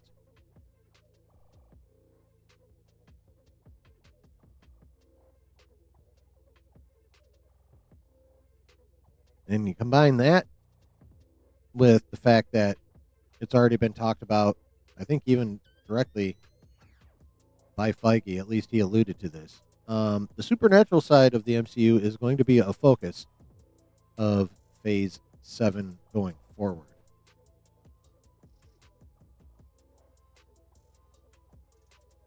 Who better to be a large player in the supernatural MCU than Blade? So it really does make more sense to not worry about Blade till Phase 7.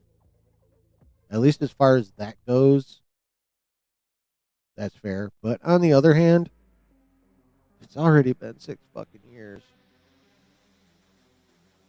Like, even assuming, like, they get Blade out very, very soon after the multiverse saga ends and there's the reset, as Feige would rather say than reboot.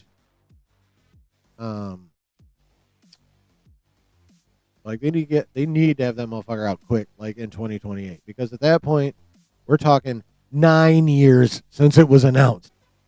Like, you'd be that close to a fucking decade waiting for that fucking movie. That's crazy. That's fucking nuts. So, like I said, that's the two sides to the not being in a hurry with Blade coin. Now, Black Panther 3 being exciting, Not really a surprise. Not really a surprise at all. I'm very much looking forward to it. Coogler is a fucking badass. That reminds me, I still need to watch Sinners. Chat, y'all watch Sinners? Any of you guys watch Sinners?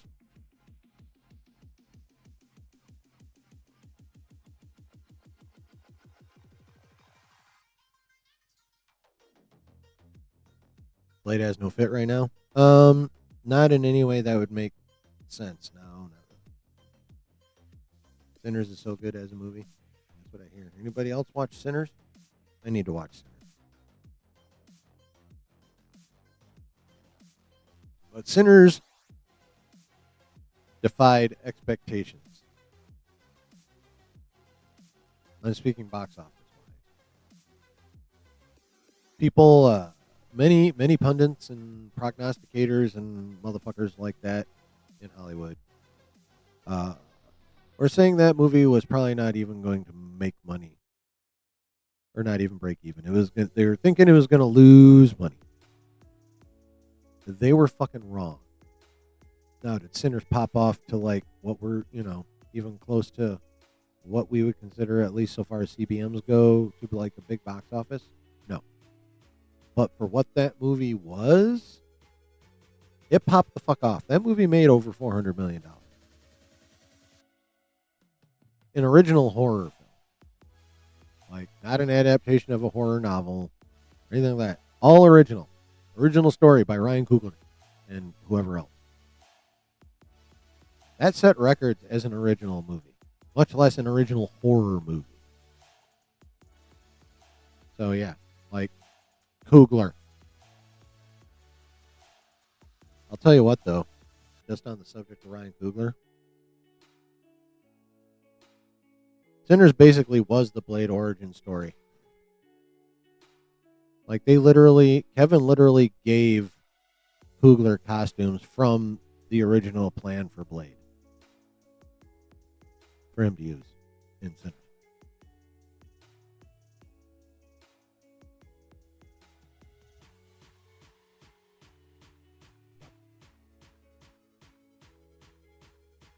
Marvel was going to do a period piece. Of course, the same reports that said it was going to be a period piece, which it seems were accurate, we're also saying Blade was going to be like the fourth lead in his own movie. And that's just dumb. So, yeah. But yeah, my main point being, hell yeah, you put Coogler's name on something, I'm going to be fucking interested at a minimum, if not downright excited. Black Panther 3, I'm ready. I'm ready to see what the fuck Coogler does. Now, also, if I'm Ryan Coogler, based on my previous successes, and especially the success that Sinners has as an original movie, like completely original story, when my contract at Marvel is fulfilled, I'm out. Nor would I sign with DC. I'd be doing me from that point forward. I'd be making more movies straight out of my brain like Sinners was. That's what I would do if I'm Coogler. I'd be like, fuck your big ass limiting IP. Oh, hey, DC, fuck you, don't even ask. If I'm him, that's what I would do. I'd be like, thank you for the experience. Thank you for the memories. Thank you for setting me up to the point where I can take this risk. And bye-bye.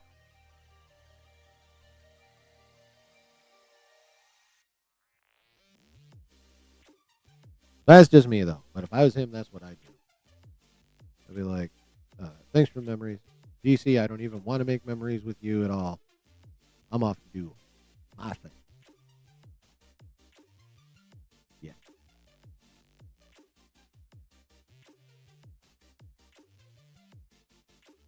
That's what I would do if I was.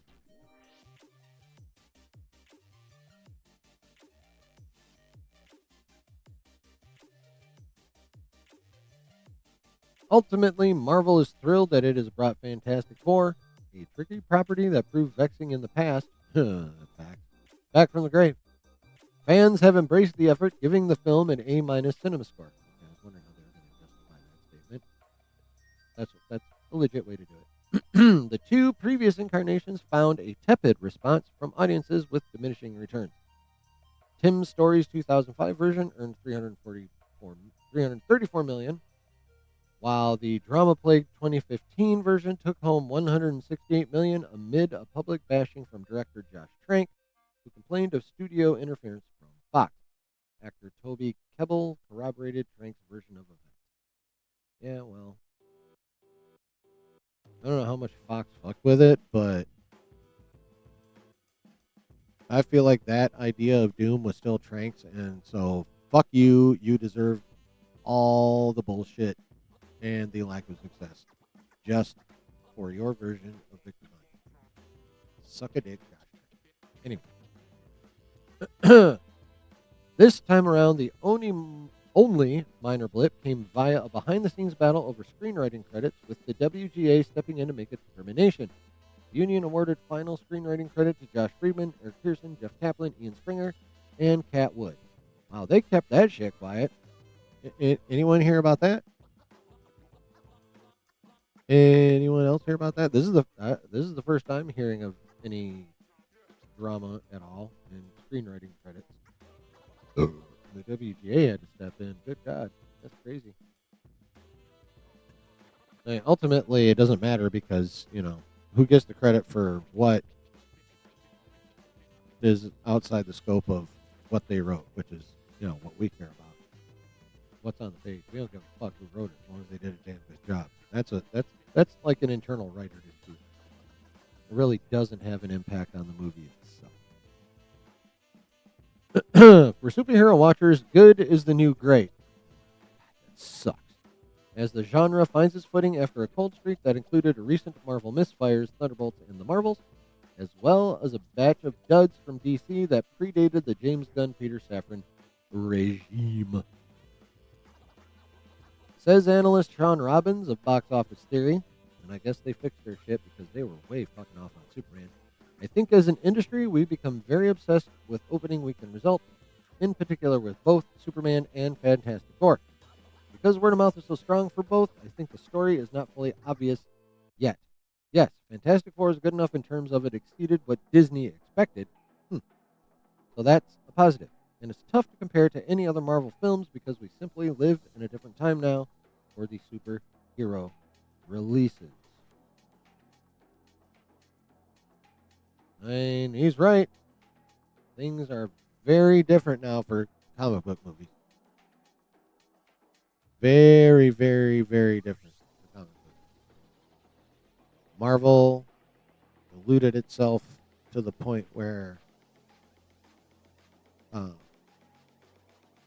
the Marvel name on its own isn't a draw. It's what Marvel's putting out that'll be the draw. It'll be the name underneath the Marvel name.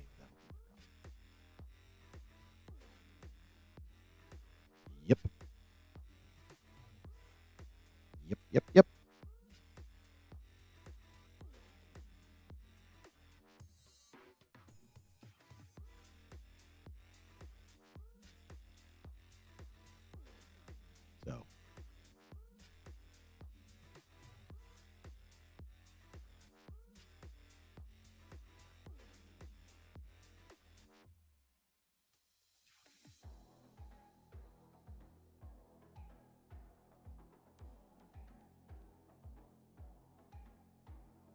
So, when you pair that with the deadline's prediction of a 61% drop off from weekend 1 to weekend 2 for the Fantastic Four. Now, they said this yesterday, and making that kind of prediction on a Tuesday is just fucking stupid. Like, that's way too early. Like, Thursday is literally the earliest you want to make a prediction for the following weekend. So, I have a healthy bit of skepticism for deadlines numbers. However, it's also not impossible. There was a time when, like, a drop off that size wouldn't even be, like, if someone had said a Marvel movie was going to have a 61% drop off from week 1 to week 2, that person would have been laughed out of whatever conversation they were in. That is no longer the case. Now, if someone says Marvel's going to have a 61% drop off from week 1 to week 2, there's going to be plenty of people that won't even question it. They'll be like, yeah, it makes sense.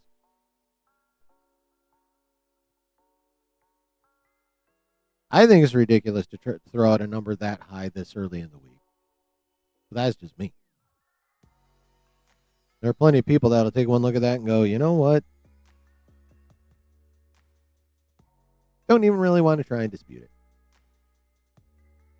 And that is Marvel's own fault. And Disney.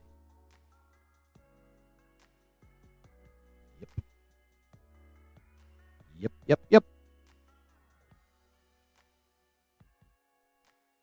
I'm like, I don't know. I'm not at this point prepared to give a final global box office prediction because trying to do so before you get the weekend 2 actuals is not the smartest thing. So we'll have weekend 2 actuals on Monday sometime this upcoming Monday. So we'll be you'll be getting a final box office total prediction from Chillin' on Wednesday once I see those numbers. And of course we talk about them because I'm that type of guy that likes to talk about that kind of shit. I think it's so interesting. And plus I like to predict things. And even more, I like to be right.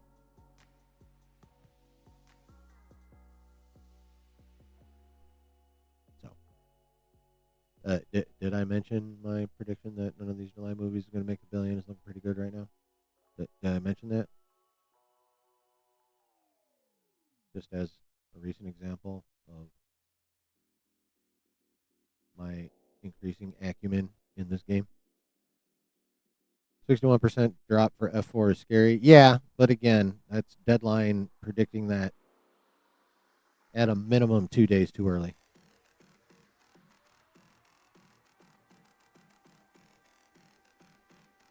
Josh is sweating from losing his bet. Well, he hasn't lost it yet. We won't know, especially as close as these two movies appear to be. We won't know who wins that bet till late August, early September, because it's based on the final or the global total after the full theater run. In other words, until both those movies are out of theaters, we're really not going to know who won unless basically it's up to F4. If F4 severely falls off, they might be able to call it. If F4 pops the fuck off, might be able to call it. If it stays like this, ain't going to know for a month and a half, Rick.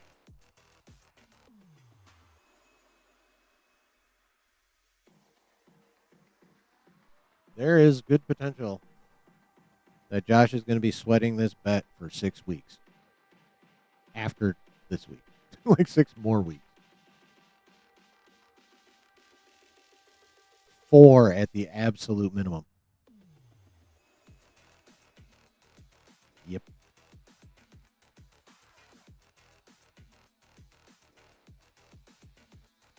Yeah, I'm puffing on 2 different things, in case you were wondering. If you're new.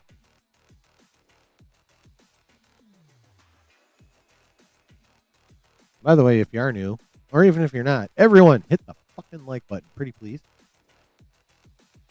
And also, if you're new, welcome.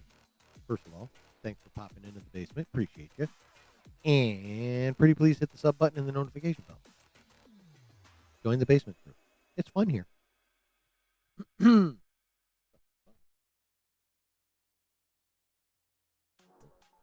All right. Any more thoughts on that article from Variety or any of the highlights I pointed out?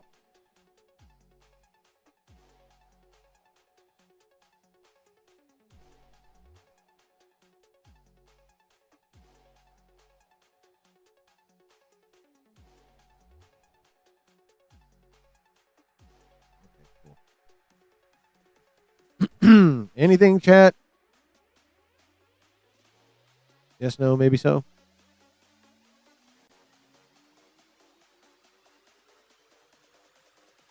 All right. Here's the deal, chat. I am going to go tinkle. And then we're getting into the main topic of the evening.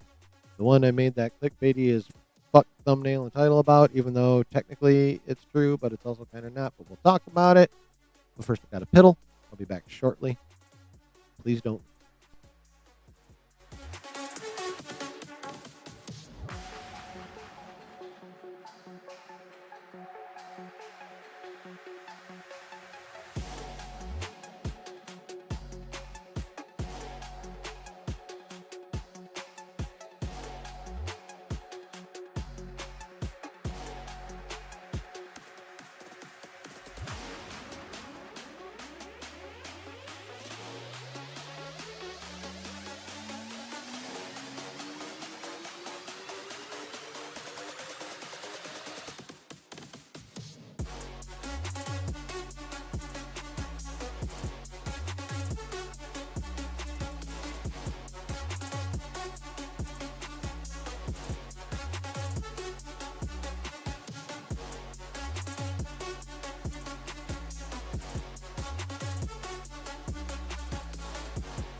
You're seeing Naked Gun tomorrow?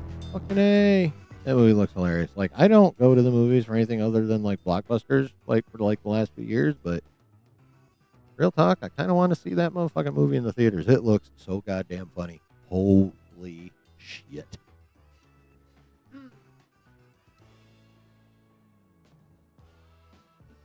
All right, chat. You ready? Let us get into this shizzle.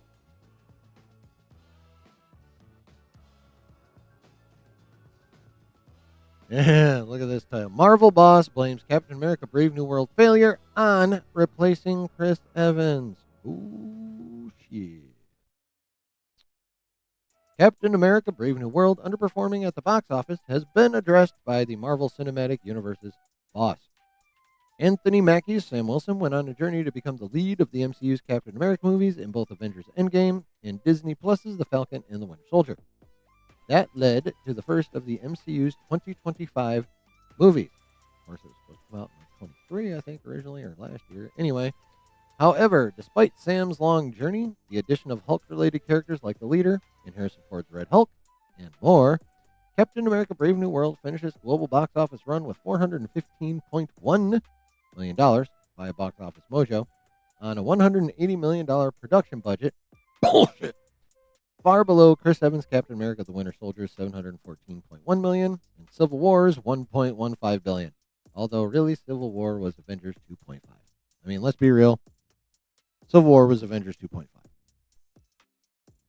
During a conversation about the MCU's future with members of the press, Marvel Studios president Kevin Feige, via Deadline, claimed that Captain America Brave New World's disappointing box office performance was because it, quote, was the first without Chris Evans.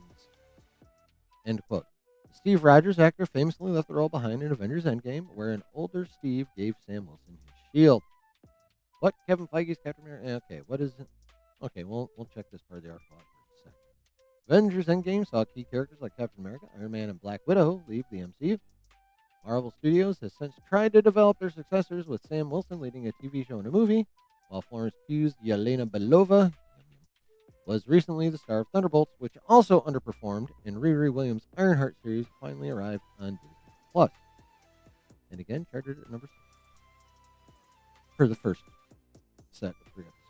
With Kevin Feige claiming the reason Captain America Brave New World was not a hit is due to how it was the first Captain America movie without Chris Evans, the message for future MCU movies seems clear. Perhaps legacy heroes might not be the way to go for Marvel. Replacing Evans was always going to be a tall order.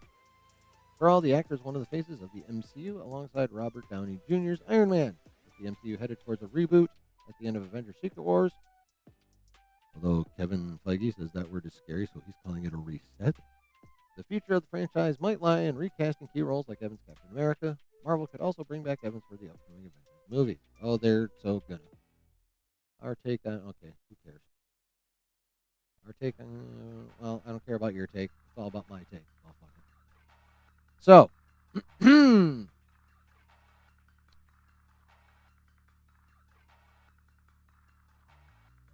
Matthew. Yeah, I go for the blockbusters. I go for my Marvel. I go for my DC.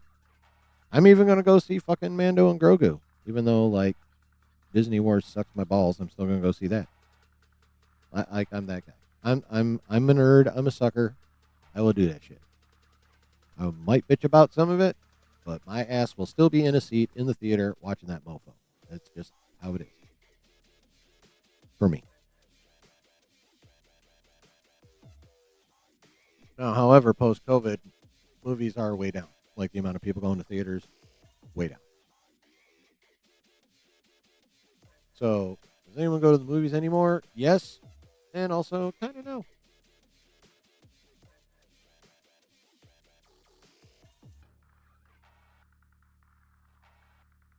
So,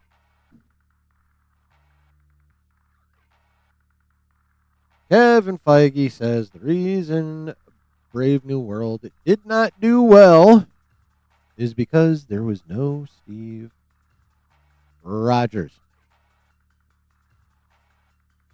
Now, would it surprise you, chat, to learn that this caused a kerfluffle on the interwebs? Would it surprise you to learn that? Because it caused a fucking kerfluffle on the interwebs. And yeah, it caused a big old kerfluffle. Many people were calling Kevin a liar.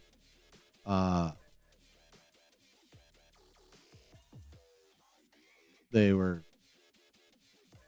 very angry at him because it seemed like to some people, it seemed like he was blaming Mackie himself. Like Anthony Mackie, the actor, it seemed to some people like Feige was blaming him. I don't agree with those people. Although some people use that headline. Not that I'm not going to dog him for it, even though it is slightly disingenuous. Mine is slightly disingenuous too. Now, I'm going to be honest, but we live in the attention economy. It can be generalizing and what's the word I'm looking for?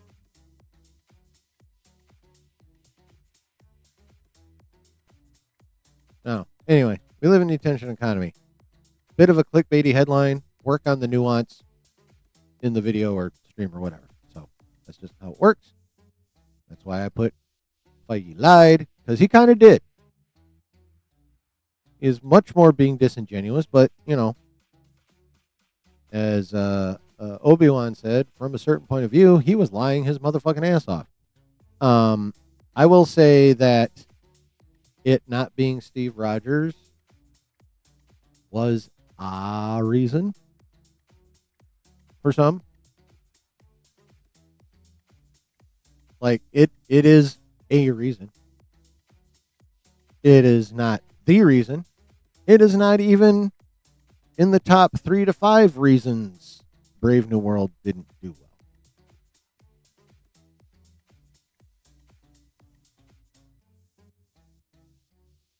Brave New World didn't do well because it was bland, plotting, disjointed, not acted that well overall.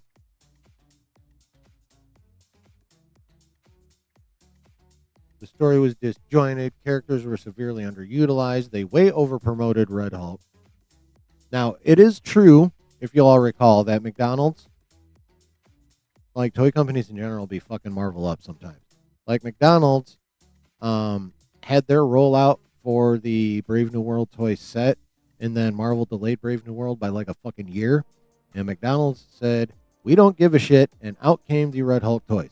So it's not like Red Hulk being in this movie was an unknown, even before Marvel like started to put him in promotional stuff. Okay, it wasn't really news. But Marvel did not have to go whole hog into promoting Red Hulk. They could have stopped at the poster with the big old red hand squishing the shield, and they could have stopped with that one clip where he catches the shield and tosses it into the ground.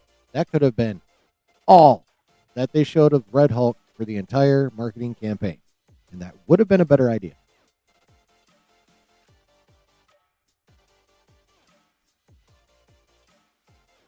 But nope, they went all in on marketing the Red Hulk, thereby removing any surprise, trying to utilize the cachet of Harrison Ford. Oh yeah, and then like they're constantly retooling of it, which again was probably the root cause of the blandness and the disjointedness and like most of the things wrong with that movie.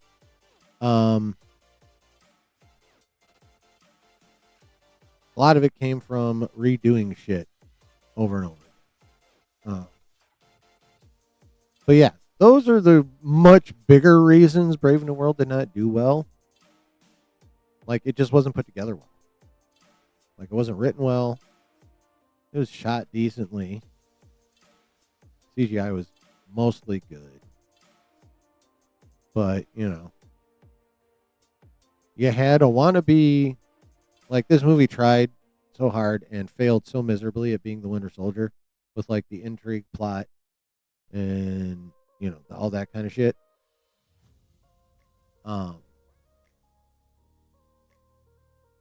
Like, severe underuse of Isaiah Bradley, severe overuse of Red Hulk. They made a lot of changes with the script and what they were originally planning to say with the script after the recent elections. So there was a lot of things that were going against that movie. And Marvel kind of tried and kind of didn't try, in my opinion, like make it a banger. Like they did, but they didn't, because we've seen them do that. We've seen them make lemonade out of lemons. And this one they did not. Brave New World, they could not make lemonade out of the lemons. It was just not good. Like it was not a dumpster fire. Like I disagree with Josh on that. Like he's way over hating Brave New World, but it was not good.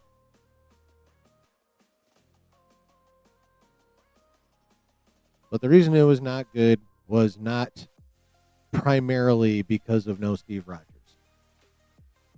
Is that on the list? Yes. Is that high on the list? Hell no. Not even close.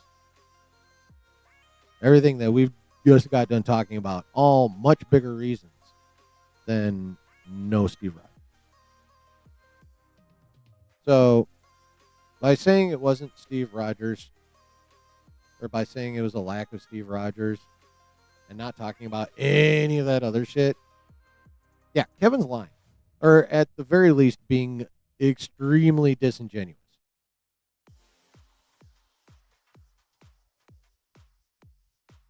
Very much in CYA mode. Like, he had to come up with something that wasn't an admission of guilt, or was at best the teensiest bit of an admission of guilt. Like, yeah, it was because we didn't have Steve Rogers in it, which, kind of in a little small way is an admission of a mistake. But on the other hand, it's also 98% bullshit.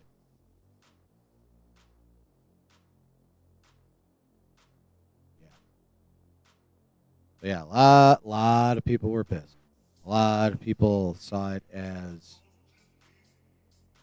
again, blaming Mackie himself, although that was not what he said. Like, here's where we get into when I start bringing up nuance. Feige saying the problem with Brave New World was that it was the first Captain America movie without Steve Rogers in it is not the same as saying, yeah, this movie flopped because of Anthony Mackie.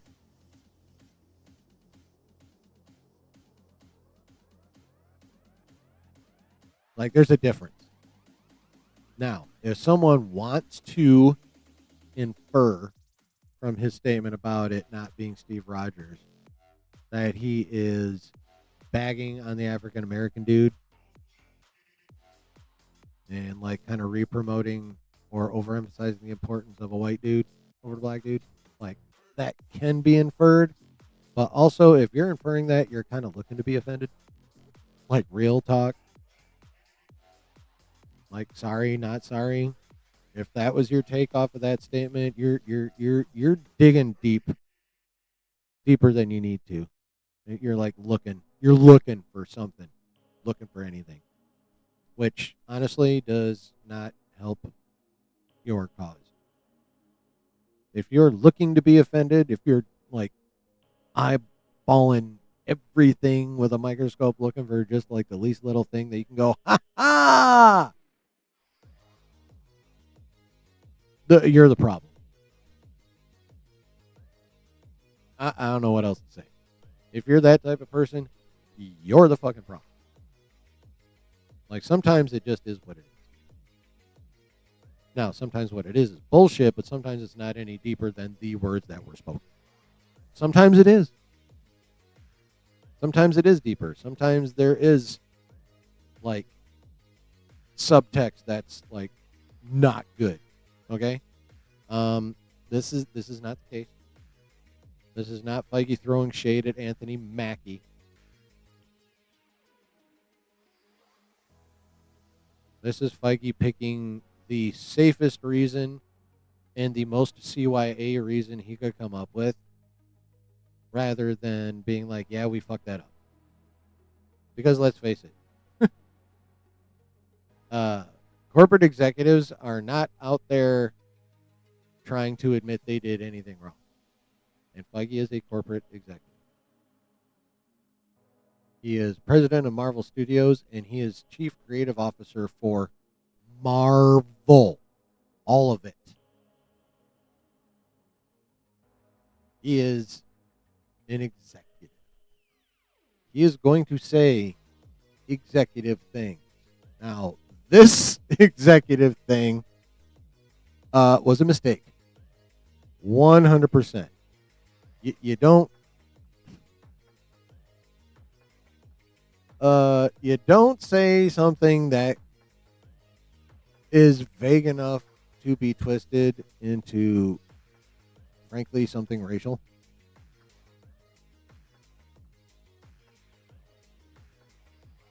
Like, that is the biggest take I saw was he was blaming Mackie, which led to the take that Feige was blaming the black dude and promoting the white dude. Again, you kind of got to dig to get to that one. Like, you got to dig a little bit to get to that take. But that's Feige's own fault for phrasing it that way too.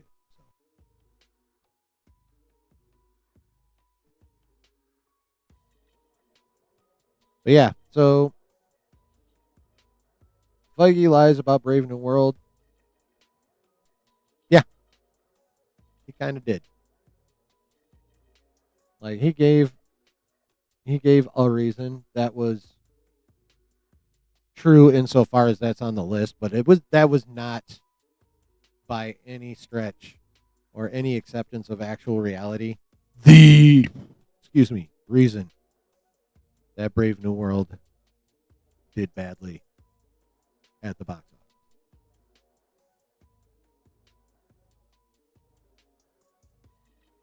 Yeah, that's my take. Speak your piece, chat. Let me know what you're thinking. Like seriously, type into the chat. Drive up engagement.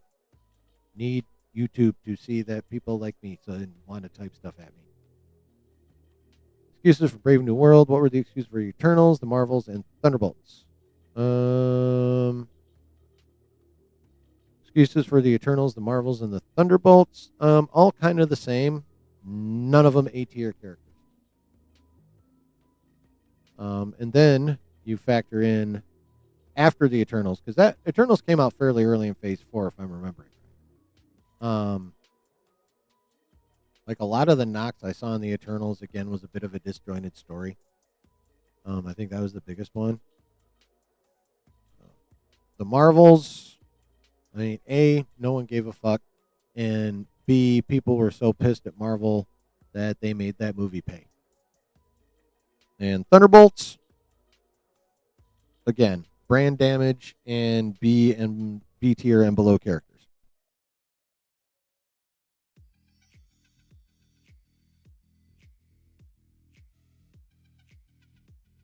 Basically, what phases 4 and 5 boiled down to, guys, is Feige trying to succeed where Marvel Comics failed with all new, all different Marvel. Like, there's no way Feige didn't know that all new, all different Marvel was not accepted very much by Marvel comic readers. Sales tanked overall. Some titles did do pretty good, but for the most part, all new, all different Marvel, failure.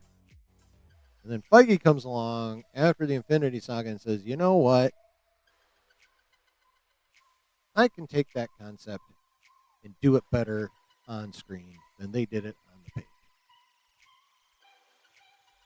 Wrong. Wrong again.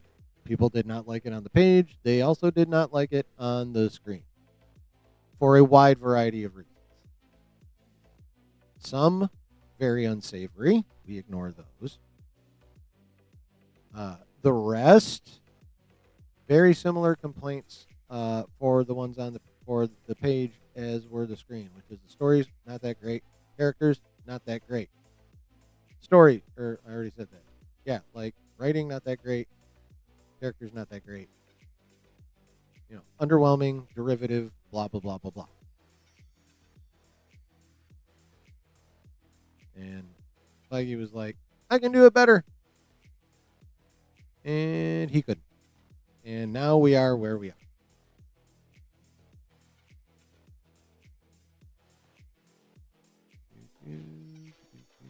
You Loki in the Marvel Renaissance? Possibly. Just lurking in on Rivals. But, oh, that's cool. Matthew, I think the movie business is doing about half what it did on average, even on films that would have used to easily clear billions. Inflation and the economy changes in how people consume media. I don't know if it's as bad as half, but I mean, yeah, the rest of that's pretty accurate for sure.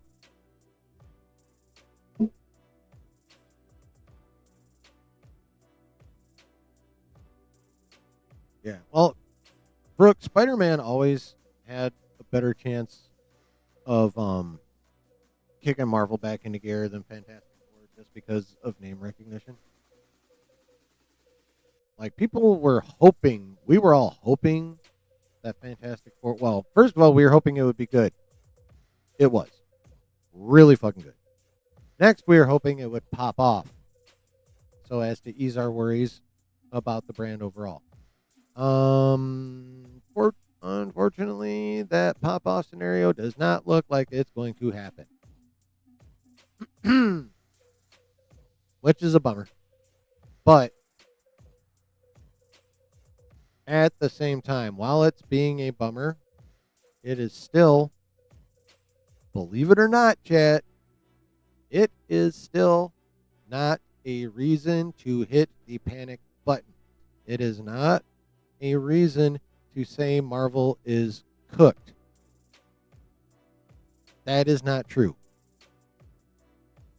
If Fantastic Four underperforms, that will suck. That will be yet another horrible year for Marvel overall, but it does not mean it's over. It does not mean Marvel is cooked. It does not mean people will not still show up for the big shit. And big shit is all we have coming. Spider-Man, 2 Avengers movies that we know of. And then whatever the hell they decide to throw in that July slot of 2027. And if they're smart, it's going to be big too. Big name. Big movie. Like it has to be that. Like Marvel needs Phase 6 to be lit.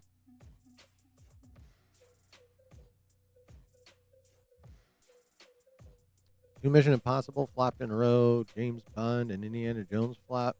Severely underperformed. Well, the Indiana Jones underperforming is not a surprise because that was not good. Mission Impossible, kind of surprising. Not hugely surprising. Bond, that's a bit surprising.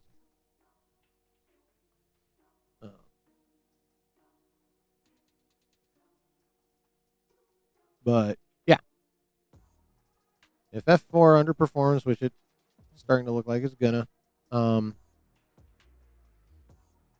shouldn't, it's a bummer, but honestly, it shouldn't really be like a shock, right?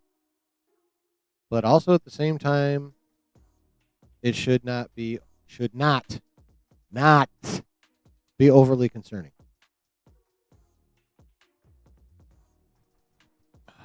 Excuse me. From the reports that are out there, Brand New Day is still going to be an event because we're talking Spider-Man, we're talking Punisher, we're talking by the end of the movie Savage Hulk. While it will not be like humongous in terms of like being multiversal, it's still going to be big. It's still going to be full of spectacle. Like what they're doing in Glasgow, they're building a big old city set in Glasgow to make it look like New York for that big old set piece that Tom Holland talked about like a couple weeks ago.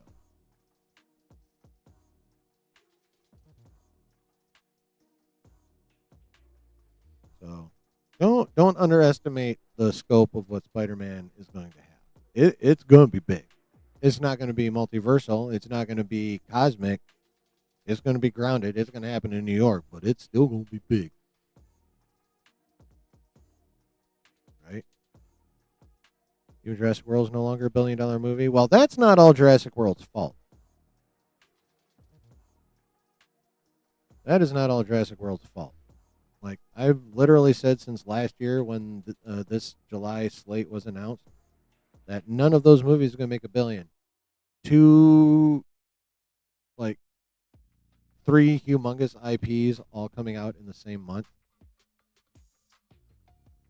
Too big of IPs, too close together. None of them are going to crack $1 billion. And that prediction's looking really fucking good too. Leon Stitch broke $1 billion. Yes, it did. Fucking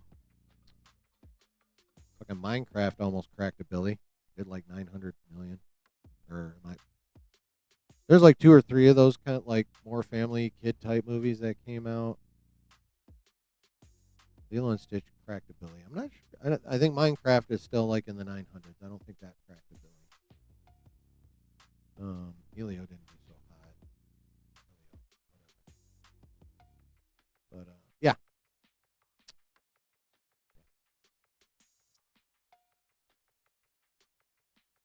Yeah. If F4 underperforms, still not panic. Still no reason to panic.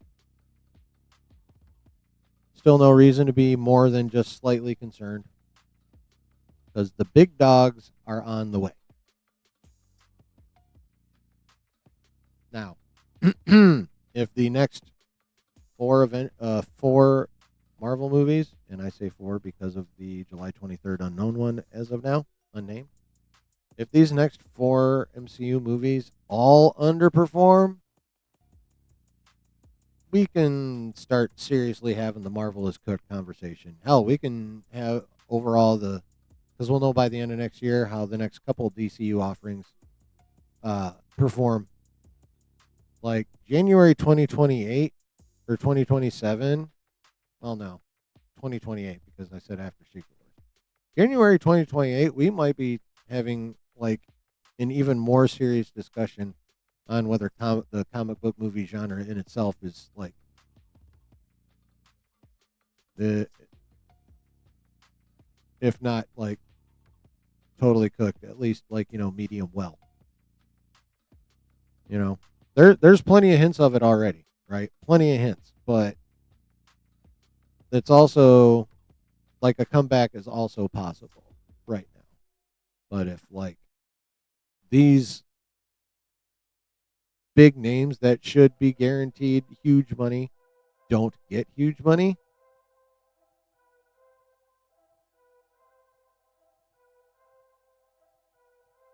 not good for the comic book movie genre at all on any level for any specific company. Just the whole genre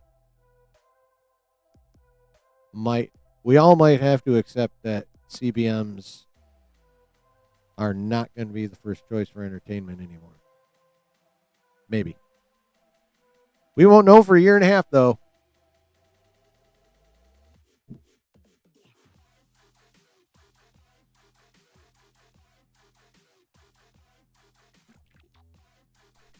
Yum, yum.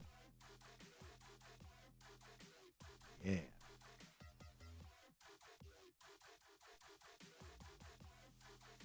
What else you got? Chat, questions, comments, concerns, thoughts on what we talked about. Bring up something we didn't talk about. Superman and Fantastic Four gave comic book movies a bounce back. For their normally dedicated audiences, yes. Based on the monies, for the general audience, not so much.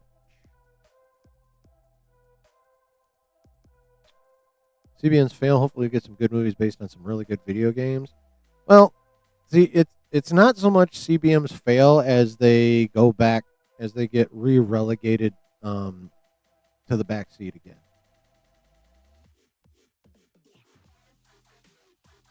They're not going away. They're not like, I mean, they're failing, but like the entire genre is not going to be a failure. If that makes any sense. But they are gonna go farther. They will not be in the forefront anymore. I guess that's the way to put it. Thought they go the way of the Western. Yeah, I mean, we still get the occasional good Western, like every couple, 3, 4, 5 years, but yeah.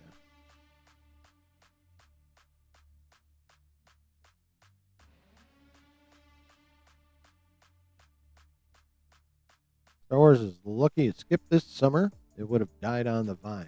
Wonder how they. I think you guys meant massage the release date to make sure it doesn't drown. Well, it's all about the parent company. When it comes down to it, Disney be in charge of when these movies come out. Like they're like, Marvel, here's your slots. Lucasfilm, here's your slots. Pixar, here's your slots. That kind of thing. And then they adjust as necessary. So yeah, they're just maintaining control of their own slots, looking at what's coming out around their shit, and making adjustments.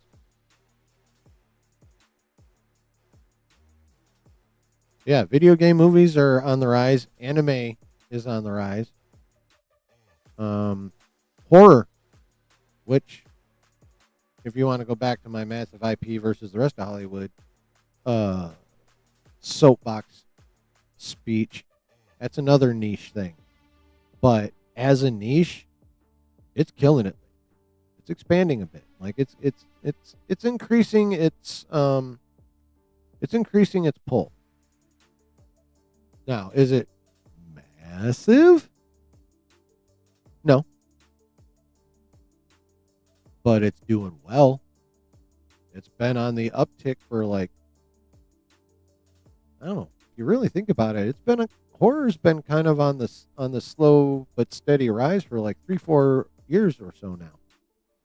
Like it's been making strides lately. Believe it or not, Terrifier helped that a lot.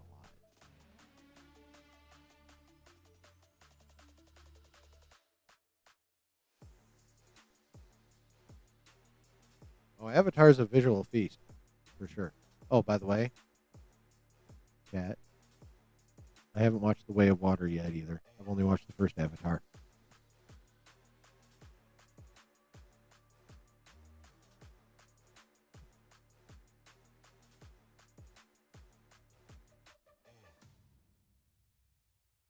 Ducking and dodging.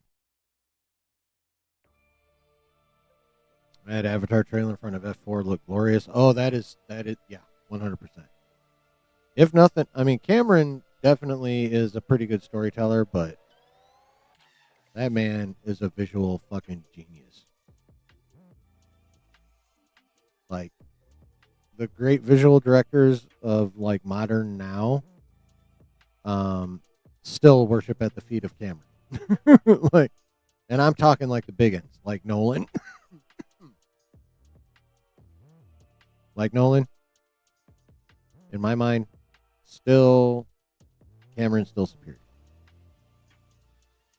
Um, who's another big visual director?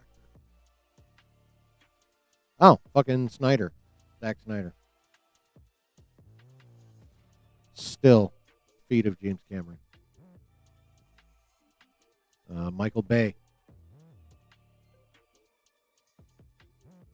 Denis Villeneuve.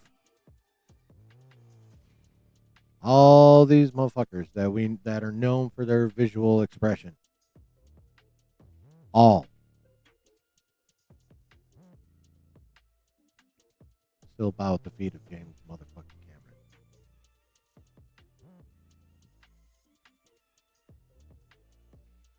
And that's it.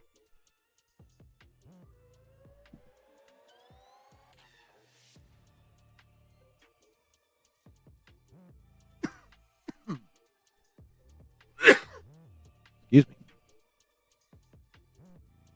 All right, chat.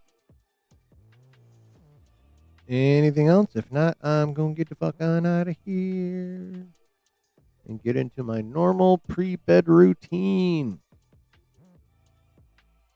But I am here for you if you have something else you wish to discuss. Yes, I am.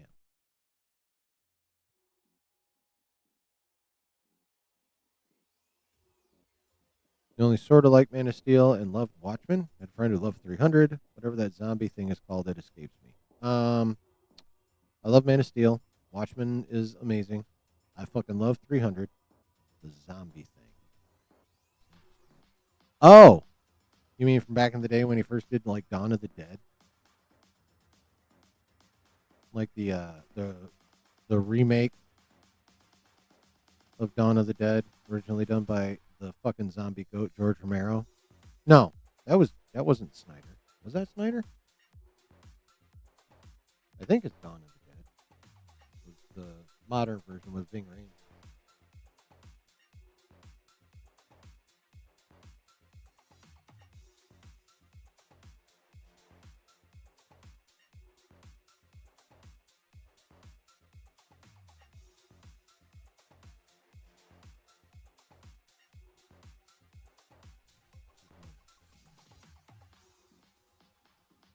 Yep, yep, Dawn of the Dead.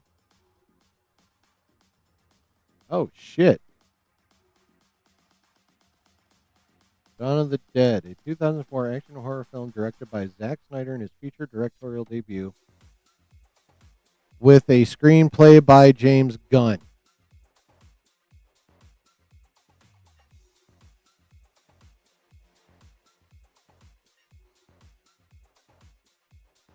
Zack Snyder directed a James Gunn script. Way back when.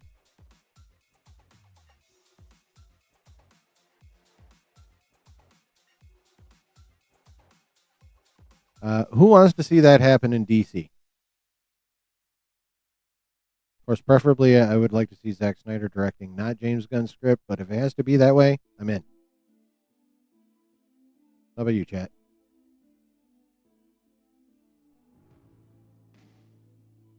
Who would watch a James Gunn penned, Zack Snyder directed DC movie and be excited about it?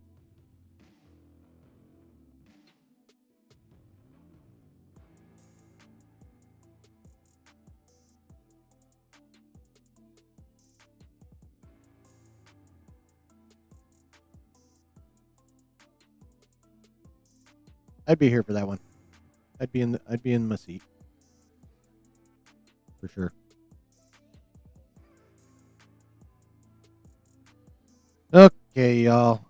I'm gonna get on out of here. Y'all are the dopest. You know why you're the dopest? Because time is precious, and you choose to spend your precious time here with this goofy motherfucker. So, what do you mean crickets? The fuck are you talking about?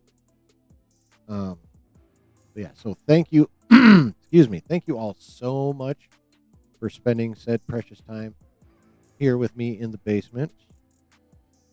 Um, Thank you if you're watching the replay. I'm so sorry I have not acknowledged you prior to now. So thank you if you made it all the way through to this point. Thank you, thank you, thank you. Again, if you did not do it on your way into this video / live stream, please do it on your way out. And that it is hit the fucking like button. Pretty please. Thank you. And if you are new to the basement, if you popped down the stairs for the first time and decided to hang out and you enjoyed it, hit the sub button and the notification bell.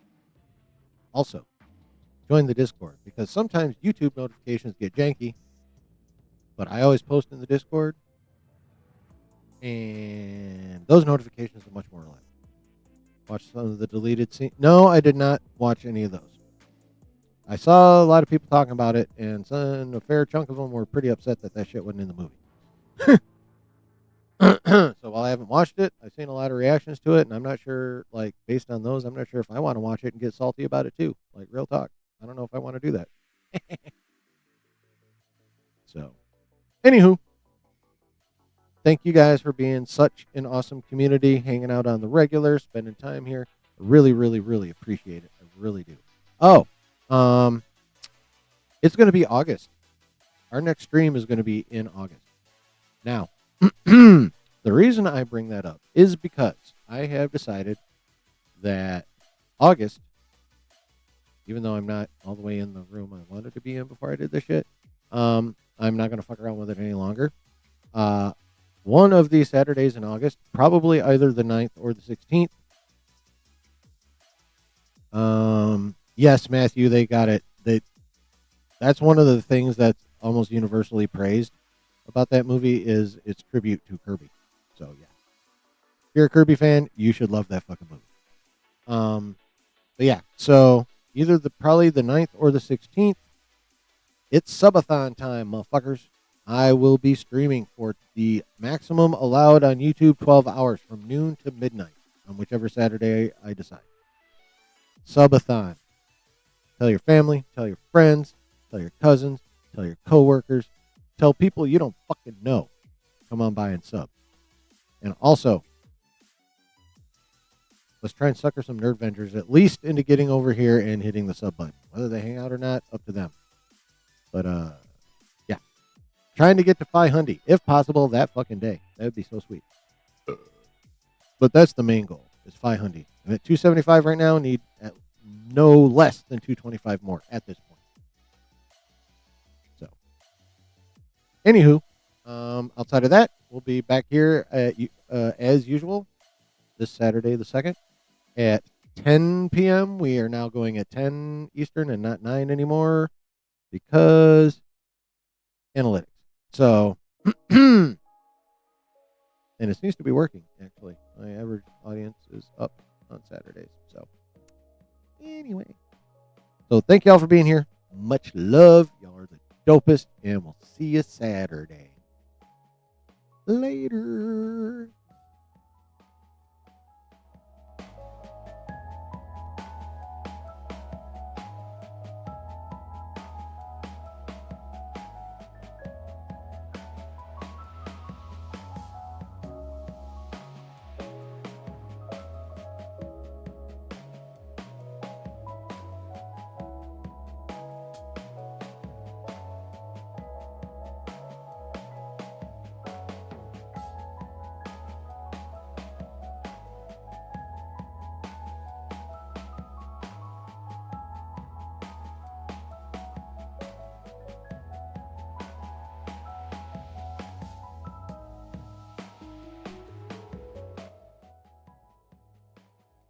Yeah, I think that was a banger, chat.